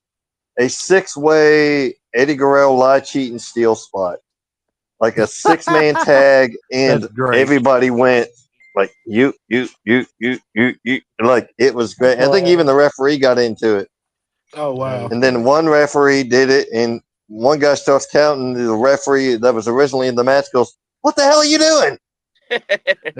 That's just like, man, if Eddie was here right now, he'd be in hog heaven. So And you know, as Hmm. much as I'd prefer Owen over Eddie anyway, but in this tournament, Eddie Guerrero with his lie, cheat, and steal, you could look at him as like an innocent child, like you can't stay mad at him. even as Latino Heat. Yeah, as Right. Hmm. Latino Heat, you loved it. I mean, Latino Heat. he shows up to a pay per view after a prom on a Sunday, and a originator of the lowrider, him in China. Yep. Oh yeah. That's it. I mean, Yeah. he was just Right. great. Yes, Mamacita. He He was was just, another great mind lost too early. Oh Yep. yeah. yeah. Years old. All right, so we're down to the final four, ladies and Final gentlemen. four, you We guys. have got Razor Ramon, Bret Hart, Eddie Guerrero, and the Heartbreak Kid, Shawn Michaels. I don't like where this is going. The I first don't like where this match, is going. is Razor Ramon versus Bret the Hitman Hart. A classic matchup. We've seen it 1,000 times. Miss Vipress, take it away. Mm, I don't know. I get so stuck at this point especially the last time we did this. I really don't know. It's like it really is It's like picking when you're kids and shit. Because I'm like, I know, and I can't pick. I can't. Shit. It's tough. well, that's the point, though. Like you said, it's not supposed to be easy. No. Anybody else have an opinion before I do? I do. All right, Okay. shoot. And you're going to hate me, J Mac. I'm going with Brett on this one. Mm, Okay. Nothing, everybody on here has expressed our love and admiration for Razor, and mhm. we've expressed our opinions and respects on the abilities in the ring of Bret Hart. He And the was whining. just, hey, I'm dropping the whining part. I know. He won't give it up. But however, Brett was slightly better in ring than Razor. Razor was a great mind. He would do great if he was still alive on any creative team known to man. Yes. He I've Oh yeah, said sir. that. I've uttered that 50 million underrated, times. underappreciated, which I think a lot of that we've kind of glossed over why he was in that situation, Mm. in Yeah. his earlier life. Yeah. Yeah. But he could, he was a great mind. And, we got Crow Sting, we got Sweet Chin Music, what became Mm. Sweet Chin Music. So I'm giving this one to Bret Hart. I'm going to have to give it to Bret Hart, too, because even though I love Razor Ramon, Bret Hart was the better in ring performer. Vipers, like, I I kind of agree with both of them. I think that Brett has the more. I don't know. I don't think either of them has more, but I just think that Brett is just a little bit better than Razor. Especially So I'm gonna have to go with Brett. Well, that definitely puts Brett into the finals. But let's Final. hear. We know Uncle Slam's got Brett, but let's hear your reasoning, Uncle Slam. well, the messed up part was I think I was actually going to lean towards Razor on this one. Like, Really? I Oh, swear to really? Really? you, and I'm glad y'all said Brett because that made it so much easier for me to kind of like. Right. Be like, I, okay, I'll take Razor. I just I don't know, because Razor's a 4-time champ. Brett, I think he was what, maybe 2, 3 Two. IC champ, two. Um, both had great matches. I'm pretty sure they went against each other too a couple times and yeah. shit. Um, but damn, I mean, y'all talking about making it hard on somebody like just uh yeah, God, this is like the one from before and shit. Like it's just like y'all remember, like it's just so hard to choose between That's these what makes two. these so good. That's what I love these Damn. Yep. kinds of shows. But I think my heart's kind of leaning towards Razor on this one. God, it's so fucked up. Like that's hard for me to even say. I mean, because like I guess maybe because I consider Brett more of a world champion than an intercontinental, Yeah. but like I said, God, man, this hurts my heart because like I am just so torn. Yeah, I guess I'm gonna have to go Razor on this one, man. Like really, That's really, really crazy, tough. Like man. I know, like how do you think I feel inside? Like I'm Fi- eternally I'm torn. I, I'm over sure. here. I want to. I'm I over want to here like, mark what am this Brett. moment. I want to mark this We need to moment mark this that moment in history. Uncle I? Slam decided to go against Bret Hart for once. It is so hard I, for me to go. Like it And we have this really is. Like conversation every show. I know. Well, Like trust me. we're going to have to mark this moment too because I am going to give a 4-1 vote for Bret Hart. For Brett. Oh, And it's just That's Wow. even. simply because the Intercontinental is such a major part of his story. I that's agree. Yeah. It's just he is part of what makes the Intercontinental Championship. It was relevant, yeah. It meant but more it back was then. but well, it got relevant whenever Steamboat and Savage elevated it. Well, yep. But it kind of after the Honky Tonk Man's big run, it was kind of they tried to put it on Mr. Perfect to elevate it back up and everything, and it just didn't seem to work out. You know, it was a great run for him, but it just didn't seem to elevate it the way they wanted to. They tried to put it on Texas Tornado, I but thought the when Honky they Tonk lost to the Warrior though, right? he And the did, Warrior had, but and then the Warrior had it up till he him lost and it to Hogan. Ravishing Rick Rude. You know what I'm saying? And then he won it back, and then he held it until he lost it to Hogan. Okay, yeah. But it was like, you know, Hogan never even won the with that, Intercontinental Champion, no, was he? well, no, well, he lost to Ultimate Warrior, and Okay, Warrior yeah, had to yeah, relinquish the title yeah, yeah. because of Okay, yeah, yeah. that. You're right. You're right. But You're right. it never felt like it got elevated back up from that WrestleMania 3 match at that point. But when Brett took over it and it was Brett versus Mr. Perfect at that SummerSlam, there was something special. That match was promoted all to hell. You know, you know, before co-main events, it was almost a co-main event. And it was like there was just something about when Brett won it that it was like, oh, that's a title we got to start going after again, you Yeah. know. So that's why I've got to give the edge to Brett and just put him there at the finals. Okay. So the last match before the finals is Latino Heat Eddie Guerrero versus the Heartbreak Kid Shawn Michaels. What a fitting match. Latino Heat versus Heartbreak Kid. Latino Heat versus Heartbreak Kid. All righty. Who wants to start? I can't start Nope. with I'll this one. start. I don't I'll want. start. All All right, righty. shoot. I'll All right, start. go. I don't care. I'm going with Eddie mainly because I don't want to see a Brett Bret Hart and Shawn Michaels thing I was again. going to say the exact same thing. I do not want to see that at the end, so I am strictly going with Eddie. I agree with Sean. Sorry. See, that's so funny because as much as I hate HBK, I was going to I would have to give my vote to him, like I said, because he has, as far as Intercontinental What is Championship, happening on this show? Fair and I objective. saw We're it. trying to be fair. I'm trying to be honest and shit. Like, you It's know what I the mean? Just be Twilight real. Zone, I'm glad. bizarre Right. world. Even though I kind of agree with y'all, I didn't intend for the HBK and that to happen and shit. I'm But also doing it because This was the Viperess. She planned Who, this. She'll who, say she who, I did didn't. not plan this, She y'all. planned I it. You created planned the it. first original matches. You all made who won up Sure. until, Yeah, what you're is it, probably right. 8? And then I finally jumped in. So it's not me. This is all on you guys. who was you So, saying, Superfly? I'm going with Eddie Guerrero because even though I like Shawn Michaels, he's had great performances. yeah. Eddie Guerrero had one of the best performances in the WWE. Yeah.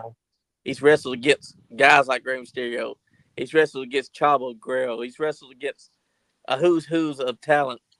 Eddie Guerrero for me. You can go. I have to give it to HBK. And it's not Of just course. because of personal reasons. It's again because of the fact that it was just the relevance around his time of having the title. You know, I'm not saying that Eddie's wasn't, you know, relevant or anything like that, but it was HBK and Sean that were going out every night and putting on the best matches Yeah. with the at the mid card level. It was, you know, they were like, screw it. If they're not going to sit there and put us in the main event, then we're going to make it the main event and dare them to follow it. yeah, And that's what they did every night, Right. in and out. And I just feel like that in and of itself puts HBK over Eddie. And it's just, it's not anything. It's the relevance of the time, place, and manner of the championship. That championship for that little bit of time was carrying that company. Yes, it was. Eddie So what's the gets the count? nod. Eddie gets that. We got Okay. 3 Eddies Eddie and God. 2 Sean's, right? Yep. Yeah. Yeah. So that sets up the championship. Yep. Eddie For Guerrero, Finals. Guerrero versus Bret Bret Hart. Hart. Yeah. Oh, God. Brett the Hitman That's Hart, hard too, so cheat. I'm gonna have to go with Eddie Guerrero. I'm sorry, you guys. I'm just gonna go All ahead and right. straight out. No, Nothing never wrong with that. apologize for your Yeah. opinions. Yeah. I don't know. My opinions are great, Here's but Well, I'm why. gonna have to go with Eddie. Here's why I'd have to go with Eddie Guerrero. No offense All to right, Bret let's hear it, Hart. Johnny. You may have been the greatest technical wrestler. You may have been the best there is, the best there was, the best there ever will be. But Eddie Guerrero had something about him that was so special that when he had the Intercontinental Championship, you felt like this man didn't need a title. You felt like this man was already at the apex of perfection, just holding that Intercontinental Championship. I Hmm. mean, who else could lie, cheat, and steal and keep the title just by doing that and have the fans loving their ass? And still love them. Yeah, I agree, Yeah. 100%. I think if you're talking Oh, personality yeah. wise, I would go Eddie. If you're like, if we're talking wrestling, Bill uh, Goldberg. Shut up. Still go bird. Your throat I'm keep gonna. keep your Don't make throat. me. Shut up.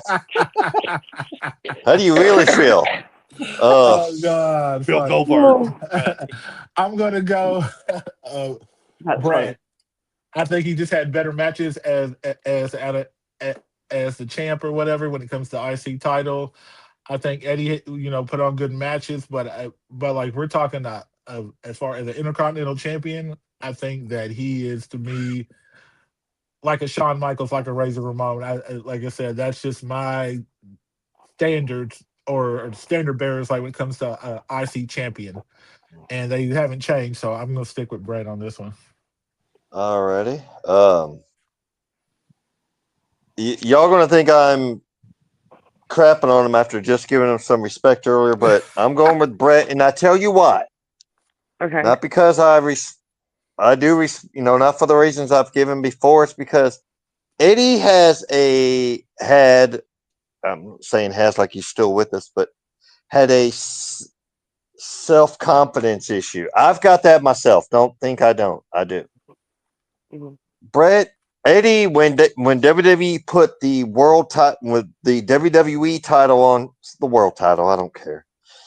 Put the main big The belt big on him. title. He was still unconfident, and he almost was going to call Vince when they were going to take the belt off Batista and put it on Eddie before the night that he died. There was a Yeah. double shot. They were going to tape Raw and SmackDown and the live show the day Eddie passed away, which was actually 30 years ago from yesterday. Yep. Yes. And Eddie was going to call Vince and said, "You're making a bad mistake. Don't put the title on me. Put it on Randy." And they literally had to talk Eddie into doing it, Yep. Really? into See, I going didn't know along that. with it. Yeah. So I love Eddie Guerrero. I actually respect Bret Hart's in-ring abilities, not his attitude towards a lot of things. Well, Hmm. Um, but That I'm going aside. with Bret on this one because of the confidence. Does that mean So the J legend Mac, is the break or like the break tiebreaker? Uh, I We think, got two hmm, Brett, two Eddies, don't we? yeah, yep. We have yep. two Eddies yeah. and two To Sean's Brett, to or Brett, two Brett Brett. shit. Sorry. So Bret Hart's fate lies in my hands. No. Okay. So I'm gonna break this down for Poor you. Bret Brett. Hart. When I close my eyes and I think of the Intercontinental Championship, I see Bret Hart. I see Randy Savage. I see Shawn Michaels. I see Razor Ramon. I There are certain people. I see Owen Hart. There are certain people that just come to mind when I think of this championship, and it's not a very long list. And Bret Hart is one of those people. I won't say he's on the Mount Rushmore of it, but there's definitely, if there's a hall of, statues for the Intercontinental Championships, he's got one of the first statues in there.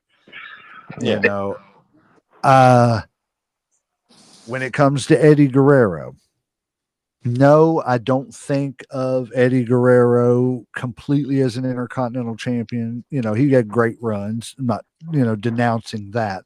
But I think the greatness of Eddie Guerrero was the fact that it didn't matter if he was world champion, didn't matter if he was intercontinental champion, European champion, light heavyweight champion, tag team champion. if he was a champion, he could figure out a way to elevate that championship while he had it around his waist at least. Yeah. You know,